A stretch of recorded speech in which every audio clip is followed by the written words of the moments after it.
Halo semuanya, apa kabar? Mudah-mudahan semuanya dalam keadaan sehat ya. Kembali lagi di channel WPU bersama saya Sandika Gali. Dan kali ini kita akan memulai sebuah seri baru, di mana seri ini menjadi seri yang paling banyak diminta oleh teman-teman semua dari sejak cukup lama ya teman-teman. Ya, jadi serinya itu adalah mengenai tutorial React. Kita akan coba membahas sebuah teknologi yang sangat populer saat ini yang dinamakan dengan React. Dan kalau teman-teman lihat judulnya, bahkan teman-teman bukan hanya akan mendapatkan tutorial React, tapi akan mendapatkan tutorial React yang paling masuk akal untuk pemula. Penasaran kan maksudnya seperti apa? Makanya tonton terus videonya sampai akhir. Oke teman-teman ya, kalau misalkan teman-teman mau langsung ngikutin tutorialnya, sebenarnya teman-teman bisa langsung skip aja videonya ke menit berikut ini. Kalau teman-teman nggak mau ngedengerin saya ngomel atau menggerutu dulu nih di awal-awal. Kenapa mau menggerutu dulu? Karena kita akan bahas dulu mengenai hal yang paling masuk akalnya terlebih dahulu ya. Mungkin teman-teman ada yang nanya, kenapa paling masuk akal Pak? Emang ada ya tutorial React yang nggak masuk akal? Ya jadi kita bahas ini dulu ya. Jadi selain memang supaya judulnya agak-agak clickbait, saya mau kasih tahu dulu alasannya kenapa saya bilang paling masuk akal. Jadi yang pertama gini, kalau kita mau belajar sebuah teknologi, bahasa programan atau framework atau library atau apapun lah ya, itu kan sebetulnya tempat belajar paling tepat adalah dari dokumentasi resminya. Bener nggak teman-teman? Jadi sebenarnya kita jangan dulu cari-cari di tutorial-tutorial lain. Kita jangan dulu cari di YouTube, kita jangan dulu cari di Stack Overflow, tanya ChatGPT. Kita baca dulu dokumentasi resminya dari pembuatnya. Karena kan harusnya dokumentasinya lah yang ngasih tahu kita teknologi itu apa, cara pakainya gimana, dan lain sebagainya. Ya, dan menurut saya dokumentasinya React ini kurang masuk akal, khususnya untuk pemula. Dan ini menurut saya, teman-teman jangan marah dulu, tenang. Nanti kita akan cari tahu kenapa menurut saya nggak masuk akal. Pasti ini buat teman-teman yang udah jago React, ada yang nggak setuju nih sama saya nih. Tapi sebelum ke sana, kita bahas dulu mengenai definisi pemulanya dulu ya. Sepemula apa sih maksud saya di sini ya? Jadi maksud saya pemula di sini, dia adalah yang udah belajar JavaScript, udah tahu JavaScript ya, udah tahu gimana cara bikin aplikasi menggunakan JavaScript, dia udah tahu yang namanya manipulasi DOM, dia udah tahu teknik-teknik JavaScript HS6 misalnya ya. Tapi belum pernah pakai React, atau bahkan belum pernah menggunakan istilahnya front-end framework gitu. Jadi udah bisa JavaScript, tapi belum pernah pakai React. Itu yang saya maksudkan dengan pemula di sini ya. Supaya nanti kita sepakat dulu. Jadi silakan posisikan teman-teman di sini sebagai orang yang misalnya udah belajar JavaScript, tapi belum pernah pakai React. Nah, ceritanya kita mau belajar React nih. Jadi kan kita datang dulu nih ke dokumentasinya React. Ya, jadi dokumentasi React kalian bisa datang di react.dev/learn. Nanti kita akan buka sama-sama. Dan jangan salah, menurut saya ini sebetulnya salah satu dokumentasi yang bagus banget. Cuman buat pemula nggak masuk akal aja. Dan bahkan buat teman-teman yang belum tahu, sebetulnya kita tuh punya dokumentasi React yang berbahasa Indonesia. Jadi kalau teman-teman belum tahu, teman-teman bisa kunjungi di halaman ini, id.react.dev. Jadi ini adalah dokumentasi React yang sudah diterjemahkan oleh jagoan-jagoan programmer React Indonesia yang keren-keren banget ya, supaya kita lebih mudah belajarnya. Nih, jadi kalau teman-teman kunjungi id.react.dev/learn,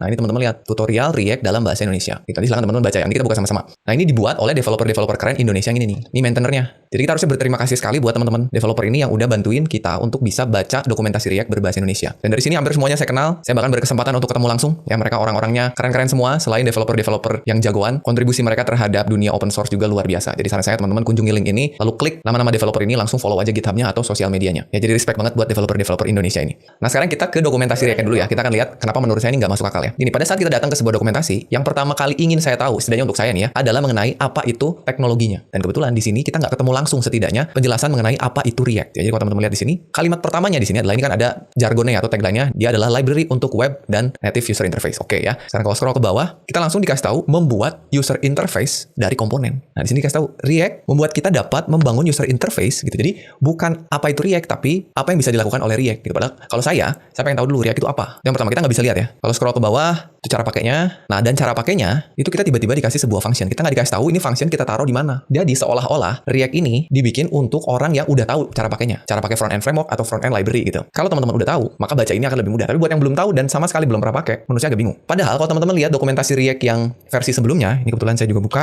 Ini dokumentasi React yang lama ya. Teman-teman lihat ini tagline-nya agak berbeda. Kalau ini menurut saya lebih mudah dipahami ya. Sebuah JavaScript library untuk membuat UI. Kalau yang tadi kita lihat sebuah library untuk web dan native UI. Itu bedanya. Dan kalau di scroll ke bawah, yang lama tuh kita dikasih tahu penjelasannya React adalah library yang deklaratif, berbasis komponen, belajar sekali, tulis dimanapun katanya gitu. Kalau menurut saya sih ini lebih menarik gitu ya. Walaupun tetap aja kalau kita scroll ke bawah, simple komponen. Nah, ini komponen ditaruh di mana nih? Apakah saya kopikan ke file JavaScript saya langsung jalan? Kayaknya enggak gitu. Nah, kalau misalkan kita telusuri lagi yang baru ya, kita balik ke yang baru, terus sekarang kita masuk ke learn. Katanya kalau mau belajar React, masuk yang learn ini. Yang pertama kita langsung dikasih tahu quick start. Selamat datang di React Documentation. Halaman ini memberikan kita pendahuluan ke 80% konsep React yang bisa dipakai sehari-hari katanya. Jadi langsung dikasih tahu, satu halaman ini udah ngasih tahu kalian 80% apa yang bisa dilakukan oleh React katanya. Ini anggap kita belum ngerti apa-apa ya, baru tahu JavaScript. Kita scroll ke bawah, langsung dikasih tahu bikin komponen katanya. Ketemulah function. Nah, ini functionnya saya taruh di mana gitu kan. Ini menurut saya agak bingung. Jadi karena saya pengen belajar React ini buat diajarin lagi, itu yang bikin saya bilang dokumentasi ini kurang masuk akal. Sampai saya udah coba buka satu-satu sampai saya masuk ke installation-nya. Nah, begitu saya masuk ke installation, ada satu menu di sini yang tulisannya Start a New React Project. Ini katanya gini, kalau kita mau membangun sebuah aplikasi atau sebuah website yang secara full menggunakan React, kami rekomendasikan supaya kita memilih salah satu dari React Framework. Waduh, saya pikir React-nya aja belum belajar, terus kita tiba-tiba dikasih tahu kalau mau bikin aplikasi atau website pakai React, pakailah framework. Nah, salah satunya ada yang disebut dengan Next.js. Saya tadinya nggak akan mengunjungi Next.js karena saya pikir React-nya aja belum paham kan. Tapi karena setelah saya baca beberapa halaman di depan sini masih belum menemukan alasan kenapa belajar React, saya coba deh masuk ke sini, ke Next.js. Di sini ada Next.js tutorial. Nah, ini di halamannya. Setelah saya masuk ke sini, saya baca tutorialnya sedikit. Nah, saya baca ini katanya Next.js adalah sebuah framework React yang fleksibel, bla bla bla gitu ya. Ini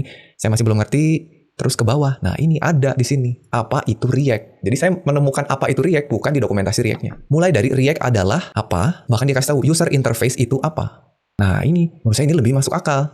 Dan kalau kalian lihat ke kiri, di atas kiri ya, ini ada satu menu yang menuliskan from JavaScript to React. Kalau kalian klik, nanti kalian bisa tahu bagaimana belajar React kalau kalian datang dari JavaScript. Nah, ini yang saya cari gitu ya. Jadi, untuk mencari pendahuluan tentang bagaimana kita belajar React, malah saya nemunya di sini di Next.js. Jadi teman-teman bisa kunjungin aja linknya di sini ya, nextjs.org/learn/foundation/from JavaScript to React. Ya, dan ini menurut saya adalah dokumentasi React yang paling masuk akal gitu. Jadi sebetulnya maksud saya yang paling masuk akal di sini adalah dokumentasi React yang ada di Next.js. Ini paling masuk akal untuk pemula. Jadi kalau kita kembali ke sini, kalian bisa belajar mengenai React dengan mengikuti ada 9 halaman di sini ya. Ada 9 menu yang bisa kalian klik dan ini menurut saya cocok banget buat kalian yang pemula. Jadi silakan ikutin aja tutorial yang ada di Next.js atau penjelasan yang ada di Next.js ini kalau kalian benar-benar belum pernah belajar atau belum pernah menggunakan React sama sekali. Ya, tapi kalau misalkan kalian mau belajarnya bareng-bareng sama saya untuk mengikuti tahapan-tahapan yang ada di website Next.js ini untuk mengetahui cara pakai React seperti apa, fungsi utama yang ada di React itu apa aja, sampai nanti akhirnya kita bisa membuat sebuah aplikasi yang sangat sederhana dengan menggunakan React. Ya, teman-teman, jadi itu mungkin pengantarnya sedikit keluh kesah saya mengenai dokumentasi dari React. Oke teman-teman, sekarang kita masuk ke bagian yang pertama. Seperti biasa, kalau teman-teman ngikutin tutorial di channel WPU, pasti kita akan bahas dulu mengenai ketika kita mau belajar sesuatu, sebuah teknologi, framework, library, atau apapun, pertama-tama pasti kita akan belajar dulu mengenai apa dan kenapanya dulu ya. Jadi sebenarnya apa itu React dan kenapa sih kita harus pakai React. Jadi sabar dulu, buat yang pengen bikin aplikasi pakai React, kita bahas definisinya dulu ya. Oke, sekarang kita lihat, apa itu React? Jadi kalau tadi teman-teman baca di website Next.js, itu katanya React adalah sebuah library, ya library JavaScript untuk membuat antar muka pengguna atau UI, user interface ya, user interface itu antar muka pengguna yang interaktif. Teman-teman pelajari keyword-keyword yang ada di kalimatnya. Nah, sedangkan antar muka pengguna itu adalah elemen-elemen pada layar yang kalian bisa lihat dan kalian interaksikan. Ya, bisa diklik, bisa digeser, bisa di-scroll, bisa kalian input sesuatu. Ya, jadi pokoknya bisa kalian lihat dan interaksikan itu adalah user interface atau antar muka pengguna. Nah, terus berikutnya kenapa sih React disebut library? Kenapa bukan disebut framework? Nah, ini katanya. Dia disebut library karena React itu menyediakan fungsi-fungsi untuk membangun UI. Jadi dalamnya kita bisa pakai fungsi-fungsinya, tapi terserah kita sebagai developer mau pakai fungsi yang mana. Jadi nggak ada aturan khusus, harus bikinnya sesuai urutannya seperti ini. Nggak ada aturan khusus, kalian harus bikin struktur foldernya seperti apa, arsitekturnya seperti apa. Ada best practice-nya, tapi secara umum diserahkan atau dibebaskan ke para developernya. Kenapa? Karena React itu disebut sebagai library yang unopinionated. Jadi silakan aja bebas para penggunanya untuk beropini atau menggunakan caranya masing-masing gitu. Beda dengan framework, banyak framework yang udah diatur dari mulai instalasinya, struktur foldernya udah dibikinin, konfigurasinya udah dikasih tahu, tinggal kita edit-edit ya seperti itu. Jadi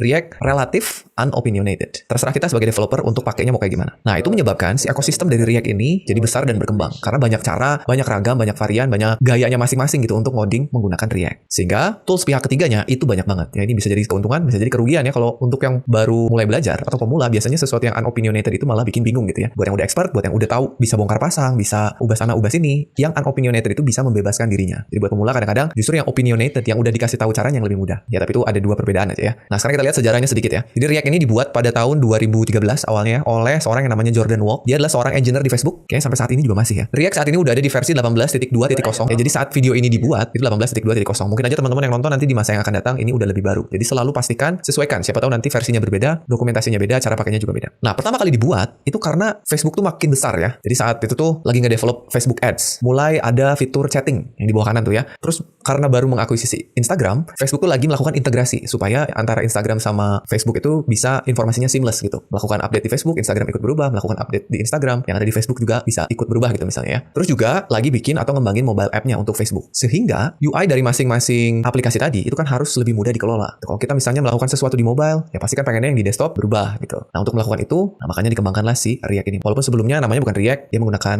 nama yang lain atau bahkan library atau framework yang lain ya. Dan ini teman-teman sebetulnya bisa lihat di halaman dokumentasi React di bagian community, terus ada React video.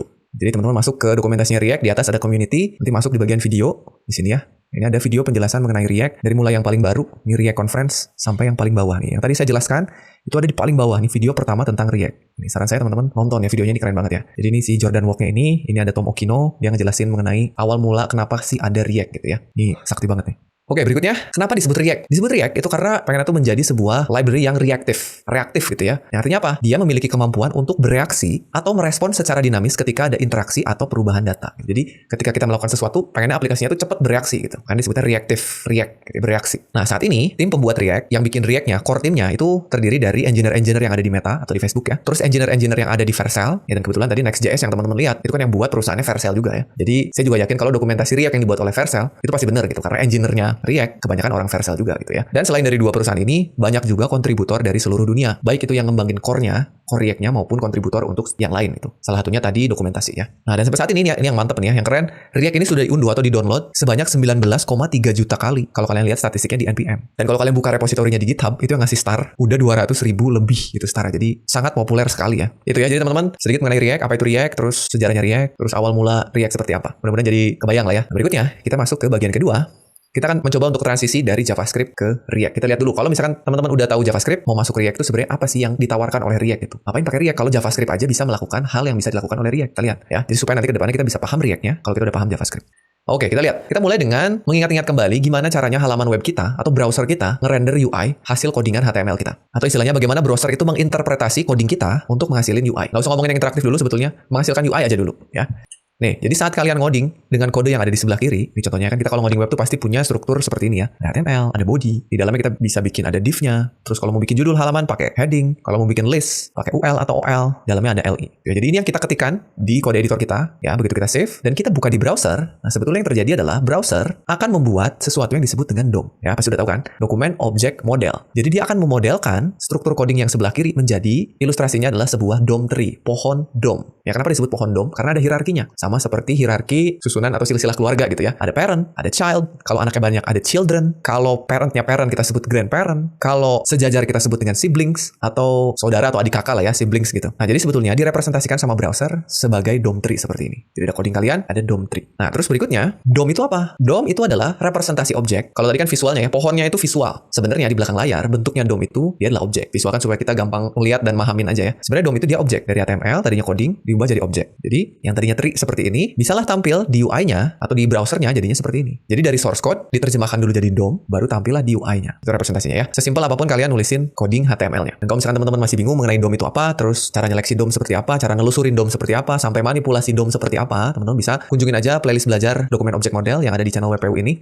Saya udah buatkan cukup lengkap, ada beberapa belas video ya yang bisa kalian ikutin, mulai dari teori DOM tree, bagaimana cara menyeleksi elemen pada DOM, sampai DOM manipulasi ya. Nah, sebenarnya manipulasi DOM itu apa? Jadi kita bisa mengubah tampilan atau mengubah UI yang ada di dalam halaman kita berdasarkan codingan HTML-nya. Ya, jadi kita bisa menambah, mengubah, atau menghapus titik-titik pada DOM tree tadi, tapi nggak lewat codingan. Kita bisa memanipulasinya pakai JavaScript. Nih contoh nih, misalnya kita punya struktur HTML sederhana lah seperti ini ya. Kita punya HTML, head, title, body, dan sebuah div yang nama ID-nya app misalnya. Ini nggak aneh lah ya. Div nama ID-nya app, isinya kosong. Udah, ini kita codingnya begini aja, index HTML terus kita save. Nah sekarang, gimana caranya kalau kita mau menyisipkan tag H1 di dalam div ini, yang di dalam tag H1-nya ada tulisan belajar React bareng WPU. Ditambahin emoji roket lah gitu ya. Supaya masuk ke dalam div ini, tapi nggak ngubah struktur HTML-nya. Kita ngubahnya pakai JavaScript, pakai teknik DOM manipulation. Ya, teman-teman harusnya bisa dong. Jadi saya minta ini latihan ya. Silakan di pause dulu videonya, ketik ini di HTML kalian, bikin aja file namanya index.html. Terus nanti di bawahnya bikin aja script JavaScript, terus silakan manipulasi agar kalian bisa nyisipin H1 di dalam div-nya. Oke, silakan. Gimana? Sudah? Nah, kalau sudah kita lihat hasilnya. Nih, jadi kalau teman-teman mau nambahin sesimpel hanya tag H1 aja yang ada tulisan belajar React bareng WPU, ini yang harus kalian lakukan. Pertama bikin tag script dulu di bawah sebelum penutup body ya. Kalian bikin dulu script, tipenya teks JavaScript. Terus yang pertama kali kalian lakukan adalah kalian seleksi dulu elemen app-nya. Yang ini. Kalian seleksi dulu pakai JavaScript ya, pakai DOM selection. Kalian bisa pakai dokumen.getElementById. Jadi JavaScript tolong carikan saya elemen yang ID-nya app, atau kalian bisa pakai query selector ya. Dokumen.query selector terus kasih hashtag atau tanda pagar app gitu. Untuk menyeleksi elemen div. Setelah itu, kita create elemen H1. Jadi kita bikin dulu di memori, kita bikin namanya header atau headings ya, ini harusnya namanya headings. Kita bikin dokumen.create elemen H1. Disiapin tuh di memori H1 kosong. Terus berikutnya kita bikin teks untuk elemen H1 tadi. Kita bikin elemen yang ada di dalam H1-nya, yaitu tulisan belajar React bareng WPU. Udah tuh, jadi ada dua node, ada dua elemen. Ada teks, ada H1. Berikutnya adalah teksnya kita masukin ke dalam H1. Caranya kita append header content ke dalam header. Jadilah kita rangkai itu H1 yang ada tulisan belajar React bareng WPU. Nah, udah jadi itu masih di memori nih. Sekarang elemen H1 yang ada teksnya kita masukkan lagi ke elemen app yang udah kita siapin. Paham kan? Kita taruh lagi app append child header. Masuklah tuh H1 ke dalam div yang kosong tadi. Sekarang kalau kita lihat di browser, muncul tuh belajar React bareng WPU. Simple banget. Ini bisa dilakukan pakai DOM selection dan DOM manipulation. Ya, mudah-mudahan kalian nyobain tadi ya. Nah, sekarang kita lihat bedanya antara source code yang pertama kali kita buat dengan hasil yang udah ditampilkan. Ya, ini perbedaan kode awal dan setelah dilakukan manipulasi DOM. Nih, kalau teman-teman klik kanan lalu view page source, yang teman-teman lihat adalah codingan awal. Ada coding div app yang kosong, lalu ada script buat manipulasi DOM-nya. Di sini H1-nya nggak ada, karena H1-nya dibikin pakai JavaScript kan. Nah, tapi kalau teman-teman klik kanan lalu pilih inspect, tampilnya begini. Lihat codingannya beda. Yang di sebelah kiri nggak ada H1-nya, tapi di sebelah kanan ada H1-nya. Jadi kalau teman-teman buka webnya pakai inspect, lalu klik tab elemen, ini adalah representasi dari DOM setelah kita lakukan manipulasi pakai JavaScript. Gitu ya. Jadi inilah yang dilakukan ketika kita mau memanipulasi website pakai JavaScript. Oke, harusnya sih nggak ada yang aneh ya. Jadi manipulasi DOM menggunakan JavaScript, yang pertama HTML yang kalian tulis itu merepresentasikan konten halaman awalnya. Jadi codingan awal tuh merepresentasikan konten halaman awalnya. Nah, DOM itu merepresentasikan konten halaman yang telah diupdate atau yang udah diperbaharui menggunakan JavaScript tadi. Nah, kalau kalian mengubah DOM menggunakan JavaScript polos atau istilahnya vanilla JavaScript, nggak pakai framework, nggak pakai library apapun, emang kelihatannya sakti ya. Kita bisa nambahin satu elemen, kayak tadi ya, nambahin H1, kita mau nambahin paragraf, kita mau bikin supaya elemennya bisa diklik pakai JavaScript, bisa, dan kelihatannya keren gitu ya. Tapi nulisnya ribet teman-teman. Mungkin tadi nggak kelihatan karena kita nambahinnya cuma satu elemen H1 doang gitu ya. Tapi bayangin ketika kalian mau bikin halaman yang utuh, bikin button, bikin card, bikin navbar, bikin slider gitu, tapi pakai JavaScript, kalian nggak tulis manual tuh si HTML-nya. Semakin banyak yang harus kalian buat pakai JavaScript, pasti makin ribet karena harus diseleksi, harus di-create elemennya, dimasukin ke dalam elemennya, ribet gitu ya, lama-lama. Yang tadi kalian coba itu kan ditulis manual buat nambahin satu buah H1. Buat nambahin H1 aja kalian nulisnya begini. Bikin dulu elemennya, bikin teksnya, masukin teks ke elemen, masukin elemen ke wadahnya gitu ya. Bayangin kalau kalian punya paragraf. Bayangin kalau kalian punya list item. Ada berapa create elemen yang harus ditulis gitu. Jadi semakin banyak, kalau pakai teknik yang tadi, pakai JavaScript polos, pakai vanilla ya, waktu yang kalian butuhin pasti banyak kan. Lama gitu ya. Nanti kita sebagai developer tuh bakalan ngabisin waktu buat nulisin bagaimana sesuatu akan dilakukan. Kayak tadi kan satu-satu tuh. Bikin elemen, masukin elemen, simpen elemennya ke div, baru tampilin. Jadi kita capek gitu, nulisin satu-satu. Gimana. Nah, alangkah lebih baik, enaknya gitu ya, kita bisa nulisin apa yang harus dilakukan. Bukan gimana caranya, tapi bikinin saya tombol, bikinin saya heading. Enaknya kan gitu ya. Dan biarkan komputer yang mikirin langkah-langkahnya gitu. Kan enaknya gitu. Daripada kita nulisin satu-satu, mending kalian kasih tahu aja, bikin heading. Udah nanti yang ngerangkai, bikin elemen, masukin ke sini. Itu pengennya sih biarin si komputernya gitu. Nah, hal ini, apa dan bagaimana ini ada istilahnya teman-teman. Ada yang disebut dengan imperatif atau deklaratif programming. Yang kita lakukan di JavaScript tadi, yang polos itu disebut dengan imperatif. Ya, sedangkan yang ingin kita lakukan, itu disebut dengan deklaratif. Ya, atau supaya lebih jelas, kita bahas sedikit ya. Imperatif dan deklaratif programming. Jadi imperatif programming itu nulisin langkah demi langkah bagaimana sesuatu harus dilakukan. Bikin elemen, masukin kemana gitu, satu-satu gitu. Sedangkan deklaratif menuliskan apa yang pengen dihasilkan. Bikinin saya tombol, bikinin saya heading, gitu ya, bikinin saya card, bikinin saya navbar. Itu deklaratif, mendeklarasikan. Atau istilahnya gini deh, kalau imperatif programming itu seperti kalau kalian ke restoran, pengen pizza gitu ya. Tapi kalian nggak bilang pengen pizza, nggak, saya pengen pepperoni pizza gitu ya. Tapi nggak, kalian datengin kokinya, terus kalian bilang satu-satu, Pak Koki, tolong bikin adonan, terus ratain adonannya, terus masukin toppingnya, terus masukin ke oven dengan suhu sekian, tungguin. Nah, kalian kalau nyuruh-nyuruh gitu ke kokinya di restoran, diusir pasti. Makanya nggak gitu, kalian datang ke restoran, kalian pesan aja mau bikin apa, dan kayaknya kalian nggak terlalu peduli gitu langkah-langkah yang dilakukan oleh si kokinya. Yang penting makanannya datang, dimakan enak. Itu namanya deklaratif programming. Nah, kenapa saya jelasin imperatif dan deklaratif? Karena React itu merupakan UI library yang deklaratif. Nah, dari sini aja, dari satu kalimat ini aja, harusnya kalian udah bisa setidaknya memahami bahwa React ini membuat sesuatu yang tadinya imperatif, yang harus kita tulis satu-satu tadi, bisa jadi deklaratif gitu. Itu aja harusnya udah bikin kita senang gitu. Berarti mempermudah nih. Ya, jadi itu sedikit penjelasan mengenai apa yang React ingin lakukan gitu. Nah, berikutnya yang seru nih, kita masuk ke bagian ketiga, yaitu kita akan mulai bekerja dengan React. Nah, di sini kita akan coba bikin aplikasi yang sangat sederhana ya, menggunakan React. Nah, jadi buat kalian yang nggak sabar pengen ngoding React, sekarang lah saatnya ya. Mari kita mulai React-nya, kita baca dulu penjelasannya dikit. Yang pertama nih, kalau kita mau menggunakan React, kita butuh dua script React yang kita panggil lewat sebuah CDN atau Content Delivery Network. Jadi kita bisa menjalankan React-nya dengan memanggil library React-nya di dalam script kita. Ini bukan cara yang disarankan, tapi ini cocok banget buat kalian yang masih pemula dan baru pakai React. Jadi kita nggak perlu mikirin dulu gimana cara compile React-nya atau melakukan bundling pada React-nya, menggunakan sistem modulnya React, nggak perlu. Kita bisa jalanin lewat file HTML yang sangat sederhana. Ya, nanti kita lihat gimana caranya. Nah, tadi katanya ada dua script. Apa aja? Itu yang pertama adalah kita panggil React-nya itu sendiri sebagai library utamanya. Terus di bawahnya kita panggil package yang namanya React DOM supaya kita bisa menggunakan metode untuk manipulasi DOM-nya. Supaya mempermudah kita kalau mau nambah elemen, ngapus elemen, ngubah elemen dan seterusnya. Ya, jadi ada dua. Kalian nulisnya begini. Misalkan kalian punya indeks HTML, kasih aja struktur dasar ya. Kasih div kosong sebagai tempat penampungannya tadi. Kalau tadi kan pakai JavaScript, kita lihat divnya kita kasih ID app. Nah, kalau sekarang React ngasih namanya ganti. Kalau React sebelumnya, React 17 itu ID-nya app, tapi di React 18 dia ganti ID-nya jadi root. Nah, kenapa? Nanti kita lihat ya. Tapi yang pasti nih, yang tadi saya bilang React-nya manggil dua script tuh ini. Jadi ada script React-nya, React 18 dari sini, dan juga React DOM dari sini. Nanti di dalamnya kita tinggal buat nyiapinnya. Ini sebenarnya buat nyiapinnya kalian bikin JavaScript yang memanggil si root ini sebagai kontainer. Atau kalau misalkan teman-teman nggak mau ngetikin ini, males pak ngetik gitu ya, kita kunjungin dokumentasinya React. Silakan datang ke dokumentasinya React, terus klik learn, terus kita ke installation supaya dapetin filenya ya. Kalian scroll ke bawah. Ada di sini, try React locally. Nah, ini kalian bisa download aja nih di sini. Jadi kalau kalian klik, nanti kalian akan diarahkan ke sebuah script yang ada script React-nya. Ya, yuk kita siapin. Buka kode editornya. Di sini saya bakalan pakai Visual Studio Code. Oh ya, tapi sebelumnya tolong siapin dulu folder ya, teman-teman ya. Saya udah nyiapin foldernya di desktop. Saya kasih nama foldernya belajar React seperti ini. Supaya nanti kita bisa nyimpen filenya di dalam. Ya, kalau sudah, silahkan buka VS Code-nya. Ini dia, dibuka VS Code-nya. Terus kita maximize dulu, kita ke file, open folder yang tadi yang ada di desktop. Ini ya, kita select folder. Nah, sekarang kita bikin file namanya index.html. Oke, kalian boleh copyin semua script yang tadi dari dokumentasi React-nya, tapi kita akan copyin dikit-dikit supaya nanti kita paham maksud dari masing-masing barisnya apa. Oke, jadi teman-teman boleh ketik aja tanda seru tab di sini. Ini supaya simple, kita metanya hapus dulu aja ya. Kita metanya hapus dulu. Sini kita kasih belajar React. Terus di bodinya tadi kita bikin sebuah div yang ID-nya root. Oke, terus di bawah sini kita punya script yang tipenya text / JavaScript. Yang di dalamnya kita panggil apa tadi, const, lalu apa, container, dokumen, titik, get element by ID. Sebenarnya mau pakai query selector juga bisa. JavaScript carikan saya elemen yang ID-nya root. Oke, nah ya tinggal kita kopikan link ke React-nya. Kita buka lagi tadi dokumentasinya, kita copy 2 baris ini, script-nya aja. Ya kalian bisa lihat lengkapnya ada di sini ya, cuman anggap aja kita nggak paham gitu ya apa yang ada di dalamnya. Maka kita akan ikuti yang ada di tutorial Next.js-nya. Kita kopikan 2 ini dulu, kembali ke sini, kita simpan di bagian head. Sudah ya, jadi kita udah manggil 2 script React. Save dulu, jangan dulu dijalanin, kita balik dulu ke slide-nya. Oke, udah ya, 2 ini sudah. Berikutnya, kita siapin aplikasi kita. Kita tadi udah bikin div yang nama kelasnya root. Itu akan kita jadikan sebagai wadah dari aplikasi kita. Ya. Nah ini untuk menyiapkan aplikasi React, kita butuh metode yang namanya React DOM. Create root. Nah, metode ini diambil dari package React DOM yang udah kita panggil tadi. Kalau kalian nggak panggil yang baris 2-nya, ini nggak akan jalan. Ya, metode tadi kita akan gunakan sebagai wadah dari aplikasinya. Jadi, React tuh pengen tahu dulu, root aplikasinya mana nih. Setelah itu, kita butuh sebuah metode yang namanya render buat nampilin elemen yang kita mau. Dalam hal ini, elemen H1. Ya, supaya kasusnya sama dengan kasus waktu kita bikin pakai HTML polos tadi ya. Oke, jadi nulisnya gini, kita butuh variabel namanya root, sebenarnya namanya bebas aja ya. Terus kita panggil React DOM create root dari elemen yang udah kita tentukan tadi. Kebetulan tadi kan elemennya namanya div dengan ID root, kita simpan ke kontainer, masukin ke dalam create root, baru kita panggil root.render buat nampilin elemen yang mau kita tampilin. Nih, dari sini harusnya teman-teman udah bisa lihat, buat nampilin ya kita cukup 1 baris. Kalau pakai JavaScript tadi kita butuh 5-6 baris. Ya, kita coba dulu. Kalian mau ketik manual ini boleh, silakan disalin, atau mau balik lagi kita copy dari script yang kita download juga bisa. Ya, balik sini, kita ambil aja nih. Ambil, cuman kan di sini tulisannya my app ya. Nah, ini disebutnya komponen, kita masih akan bahasnya nanti ya. Kita copy dulu aja. Kita simpan di bawah sini. Nah, rendernya kan kita nggak mau my app. Ini apa? Kita belum belajar nih. Kita bikin manual aja. Kita pakai H1, kita tulis H1 dulu ya. Terus misalnya kita tadi mau tulisannya apa? Belajar React bareng WPU atau bareng Padika. Gitu. Kita munculin roketnya. Pencet kalau kalian pakai Windows, pencet Windows titik. Terus cari aja roket. Nah, ini ya supaya muncul. Sudah, nampilinnya cukup 1 baris. Nah, buat ngejalaninnya, teman-teman bisa kalau pakai VS Code, klik kanan, terus open with live server. Kalau misalnya nggak ada, Pak, saya kok nggak ada live servernya? Install dulu. Klik tombol extension di sebelah kiri, terus cari aja live server.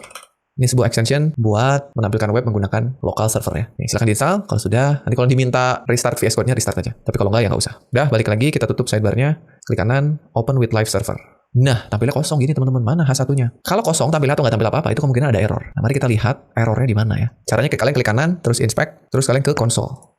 Nah, nih ada error nih. Katanya unexpected token. Kenapa nih? Ternyata React tidak mengenali tag H1 di dalam rendernya. Loh, kenapa? Mari kita kembali dulu ke slide. Ya, harusnya teman-teman juga sama. Harusnya error. Ya, errornya kayak gini tuh. Unexpected token. Ternyata memang ini adalah error yang diharapkan gitu. Justru kalau nggak error, H1-nya tampil, nah itu justru ada yang aneh tuh. Kenapa error? Nih, karena ternyata React-nya nggak mengenali H1. Ya, di dalam metode render, H1 ini bukan JavaScript. Terus apa itu? Itu adalah sebuah sintaks HTML atau ekstensi dari HTML yang namanya JSX. Dan secara default, browser itu nggak mengenali JSX. Yang dikenali sama browser itu kan HTML, CSS, JavaScript ya. Supaya si browser ini bisa mengenali JSX, kita butuh sebuah compiler yang bisa nerjemahin JSX jadi sintaks JavaScript biasa supaya kebaca. Nah, gimana cara install compilernya? Kita akan menggunakan sebuah compiler yang namanya Babel yang akan kita gunakan sebagai penerjemahnya. Ya, jadi kalian bisa nambahin Babel. Babel itu websitenya resminya ada di sini. Sama ya, kita pakai CDN lagi lewat unpackage ya. Tapi jangan lupa nanti kalian ubah tipe dari JavaScript menjadi text/JSX. Kan tadinya text/JavaScript ya, untuk menginformasikan pada si Babelnya bahwa kita bakalan ngubah JSX menjadi JavaScript. Nih, kalian tambahin ini di atas scriptnya, terus jangan lupa nanti ganti nih. Tadi kan ini kita tulisnya JavaScript ya. Oke, ini kalian bisa copy lagi dari script yang di-download tadi. Nih, kembali ke sini,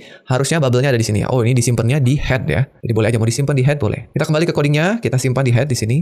Kalau di slide saya disimpannya di bawah sini, ya nggak apa-apa juga sama aja. Terus jangan lupa ganti ini, bisa jadi JSX atau bisa jadi Babel sama aja. Ya, kalau teman-teman ganti jadi Babel, nanti tulisan di sininya tetap warna-warni. Oke, sekarang kita lihat lagi. Nah, sekarang errornya udah nggak ada, tulisannya udah tampil. Tuh ya, mantap ya. Sama nggak teman-teman? Jadi, saya ucapkan selamat buat kalian karena itu adalah aplikasi React pertama kalian. Ya, harusnya sekarang semuanya udah berhasil nampilin web seperti ini. Nah, dan sekarang kita akan lihat, kita akan bandingin ya, script vanilla JavaScript dan script React yang udah kita buat. Nih, ini JavaScript buat nampilin H1 yang tulisannya belajar React bareng WPU tadi, sedangkan React seperti ini. Nah, mungkin teman-teman bilang, Pak, cuma beda 2 baris, Pak. Nggak apa-apa lah pakai JavaScript. Ya memang, kalau elemennya cuma 1, bedanya 2 baris. Tapi bayangin kalau misalnya kalian bikin elemennya ada 5, 10, 20, akan menduplikat berapa baris ini? Kalau di React, nambahnya nggak akan terlalu banyak. Tapi kalau pakai vanilla, nambahnya bisa berkali-kali lipat. Ya, jadi menggunakan React itu bisa mempermudah atau mempersingkat manipulasi DOM kita. Mantap ya. Sekarang sebelum lanjut kita bahas dulu dikit mengenai JSX kali ya. Apa sih sebenarnya JSX itu, Pak? Apa bedanya sama HTML? Nah, kita lihat ya. Jadi JSX itu adalah sebuah ekstensi sintaks untuk JavaScript yang biasanya dipakai untuk deskripsiin UI yang sintaksnya kayak HTML. Jadi sebenarnya yang kita tulis di dalam metode render tadi itu JavaScript. Ya, nanti kalian bisa lihat tuh gimana caranya JSX bisa keluar masuk JavaScript dengan mudah. Tapi sebenarnya itu JavaScript yang bisa nulisin sintaks kayak HTML, mirip HTML. Nah, meskipun ada cara lain untuk bikin komponen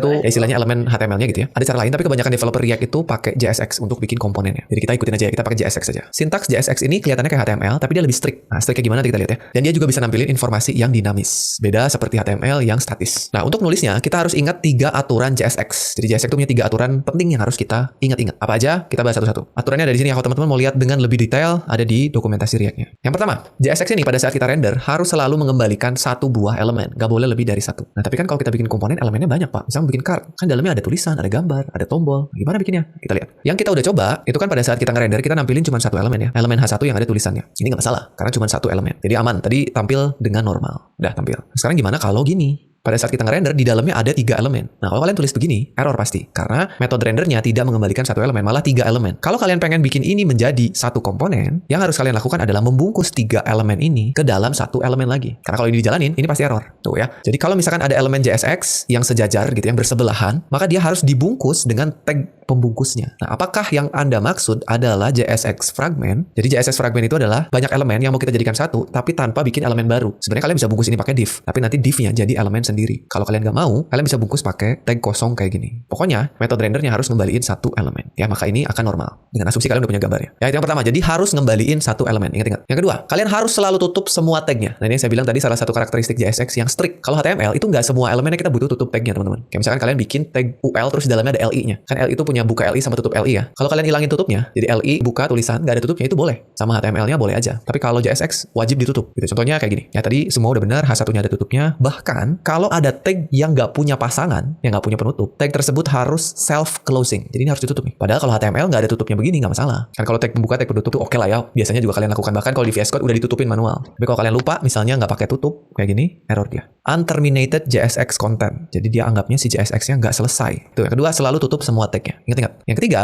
kalau ada atributnya, kalian gunakan camel case. Hampir untuk semuanya. Ini contohnya. Kalau misalnya kalian punya metode yang namanya onClick, ya kan kalau di HTML tuh nulis onClick boleh aja. C-nya kecil, tetap jalan. Tapi kalau di JSX, harus huruf besar. Nah, ada beberapa atribut yang berubah nama. Contohnya kelas. Kalau di HTML, kita mau ngasih kelas ke sebuah elemen, cukup tulis kelas huruf kecil semua. Selesai. Tapi kebetulan, di JSX, kelas itu udah dipesan namanya. Jadi tulisan kelas di sini beda. Nanti dia bentrok sama kelasnya JavaScript. Makanya, kalau kalian mau ngasih kelas di HTML, di komponen kalian, ganti jadi class name. Huruf N-nya jadi besar. Itu contohnya ya. Jadi kalau kita udah masuk belajar JSX dengan lebih dalam, kita bakalan tahu atribut-atribut apa aja yang bisa kita pakai. Terus kalau berubahnya jadi gimana. Oke, itu 3 aturannya. Dan ini kalau kita jalanin, tampil alert seperti biasa ya. Kalian boleh coba. Tinggal tadi di pause aja videonya, terus disalin. Ya, jadi itu sekilas mengenai cara pakai React yang sangat sederhana, teman-teman. Berikutnya, kita masuk ke topik yang saya sebut dengan prerequisite. Ini biasanya selalu saya sampaikan ketika kita memulai sebuah seri baru, ya, di mana kita harus tahu dulu nih, apa aja yang harus kita siapin kalau kita mau belajar React. Baik itu dari sisi pengetahuannya atau dari sisi softwarenya. Ya, kita lihat satu-satu. Yang pertama, materi apa yang harus kalian kuasai terlebih dahulu. Jadi jangan main loncat aja ke React kalau materi-materi ini belum kalian pahami ya. Yang pertama jelas HTML dan CSS. Itu karena harusnya kalian udah bisa bikin website yang bagus dulu pakai HTML CSS. Baru habis itu kalian belajar JavaScript, fundamentals. Ya, ini harus nggak bisa dilewat ya. Kalian harus tahu mengenai variabel, tipe data, pengulangan, pengondisian, objek, function, array. Harus ngerti dulu. Baru kalian belajar DOM. Ya, karena jelas kalau misalnya kalian pakai React tanpa ngerti DOM, kalian nggak akan ngerti manfaat React itu apa. Jadi cuma pakai-pakai aja. Tapi kalau kalian udah pernah bikin sebuah aplikasi JavaScript pakai DOM manipulation yang polos gitu ya, JavaScript polos, pasti kerasa begitu pakai sebuah framework atau library. Oh, ternyata ini berusaha untuk menyelesaikan problem apa, gitu ya. Berikutnya kalian harus paham juga mengenai teknik-teknik pemrograman di modern JavaScript atau ES6. Apa aja nanti kita lihat ya. Terus kalian harus paham juga mengenai command line interface dan juga Git. Karena nanti kedepannya kalian akan sering banget menggunakan CLI atau terminal, entah itu buat download package, ambil dari GitHub repository orang. Jadi harus benar-benar paham gimana caranya menggunakan Git dan juga menggunakan terminal ya atau CLI. Kalau kalian install Git di komputernya, biasanya itu udah ada yang namanya Git Bash, atau kalau yang pakai Windows ada PowerShell, atau kalau yang pakai Linux sama macOS juga pasti ada terminalnya. Silahkan pahami perintah-perintah dasar yang biasanya dipakai di terminal ya. Terus kalian juga harus belajar mengenai package manager, karena kedepannya React itu nggak dipakai dengan cara yang kita pakai tadi. Kita harus pakai misalnya npm, module bundler, builder, dan masih banyak lagi. Dan untuk memahami itu kalian butuh paham juga mengenai Node.js. Jadi ini yang harus kalian kuasai dulu sebelum lanjut belajar React-nya. Jadi buat yang belum paham mengenai salah satu materi ini, sabar dulu, tahan dulu. Ya silakan mundur dulu aja belajar materi-materi ini. Karena jangan khawatir teman-teman untuk belajar materi-materi materi ini. Nah, terus tadi untuk modern JavaScript-nya, karena sebetulnya teknik-teknik di JavaScript modern ini banyak banget ya. Apa aja yang harus kalian pelajari? Yang pertama harus tahu mengenai variabel pada ES6. Tahu kapan waktunya kalian deklarasi variabel pakai let, kapan kalian pakai const. Ya, pokoknya jangan lagi pakai var. Berikutnya kalian tahu gimana cara bikin function, ya, tahu caranya bikin function expression dan juga function declaration. Dan kalian harus tahu juga yang namanya arrow functions beserta perilakunya. Kalian harus paham mengenai object dan juga class beserta cara pakainya ya. Tahu gimana caranya instansiasi sebuah objek, tahu apa itu prototypal inheritance atau pewarisan pada JavaScript. Berikutnya kalian harus paham mengenai array dan metode-metode pada array. Dan pahami juga ada yang disebut dengan higher order function. Itu salah satunya adalah di metode-metode pada array seperti map, filter,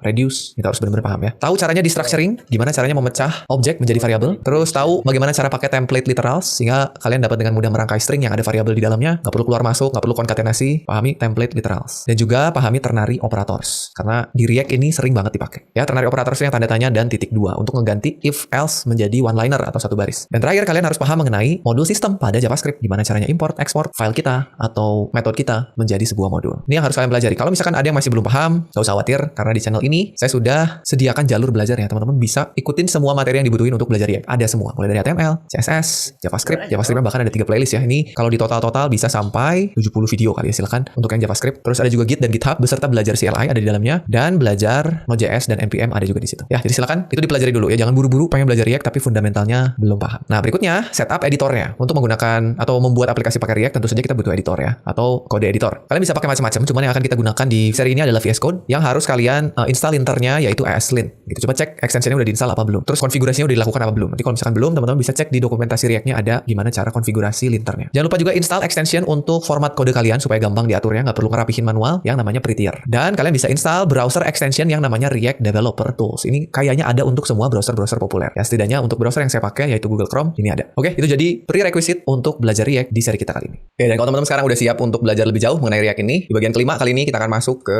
bagian paling penting, yaitu kita akan membahas mengenai konsep-konsep utama yang ada pada React ya. Jadi apa aja sih konsep yang menjadi inti yang harus kita pelajari di dalam React ini. Jadi kalau teman-teman lihat ada 3 core konsep di dalam React. Yang pertama jelas adalah komponen, yang kedua ada yang disebut dengan props, dan yang ketiga ada yang disebut dengan state. Ya, jadi 3 hal ini harus teman-teman kuasai dulu atau minimal tahu dulu ya sebelum kita masuk ke konsep-konsep React lain atau fitur-fitur React lain yang lebih kompleks lagi. Kita bahas dulu mengenai komponen ya. Gimana cara kita membuat UI di dalam React menggunakan komponen. Ya, jadi intinya pada saat kita membuat UI, ya sebuah UI itu kita bisa pecah menjadi bagian-bagian yang lebih kecil yang kita sebut dengan komponen. Mulai dari contohnya yang tadi kita buat adalah komponen header ya atau heading gitu. Sebuah komponen itu bisa sangat sederhana, hanya terdiri dari satu elemen saja atau bahkan sangat kompleks. Bahkan satu halaman web pun itu kita bisa anggap sebagai sebuah komponen. Walaupun jadinya komponennya gede banget gitu ya. Jadi komponen-komponen UI yang bisa kita lihat dan kita interaksikan bisa kita anggap sebagai komponen. Nah, dengan komponen itu kita bisa bikin potongan kode yang independen atau mandiri yang kedepannya bisa kita gunakan kembali. Itu jadi komponen yang reusable istilahnya. Ya, jadi contohnya kalian bisa anggap sebagai blok-blok pada Lego lah ya, yang bisa kalian susun gitu. Dimana nantinya kita bisa susun potongan-potongan kecil tadi agar menjadi sebuah blok atau sebuah bentuk yang lebih besar. Yang kalau misalkan kita mau bongkar pasang, itu bisa kita lakukan dengan lebih mudah. Jadi kalau pengen ngubah elemen pada UI-nya, kita tinggal ubah komponennya aja. Nah, ini contoh komponen yang bisa kalian lihat.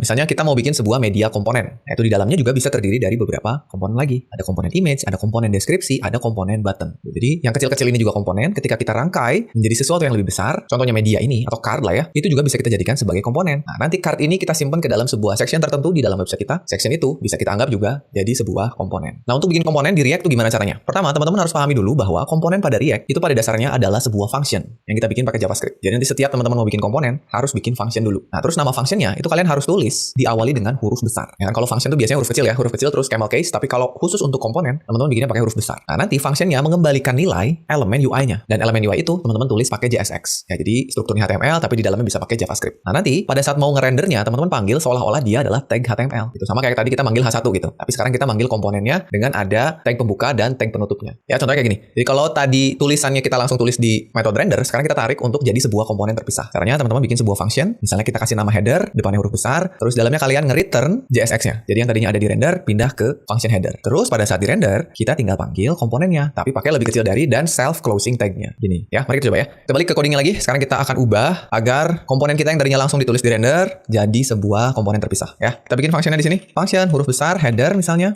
nulisnya kayak function biasa, langsung return kurung buka kurung tutup JSX-nya. Ini kita cut aja. Cut, masukin ke dalam, tinggal kita panggil header.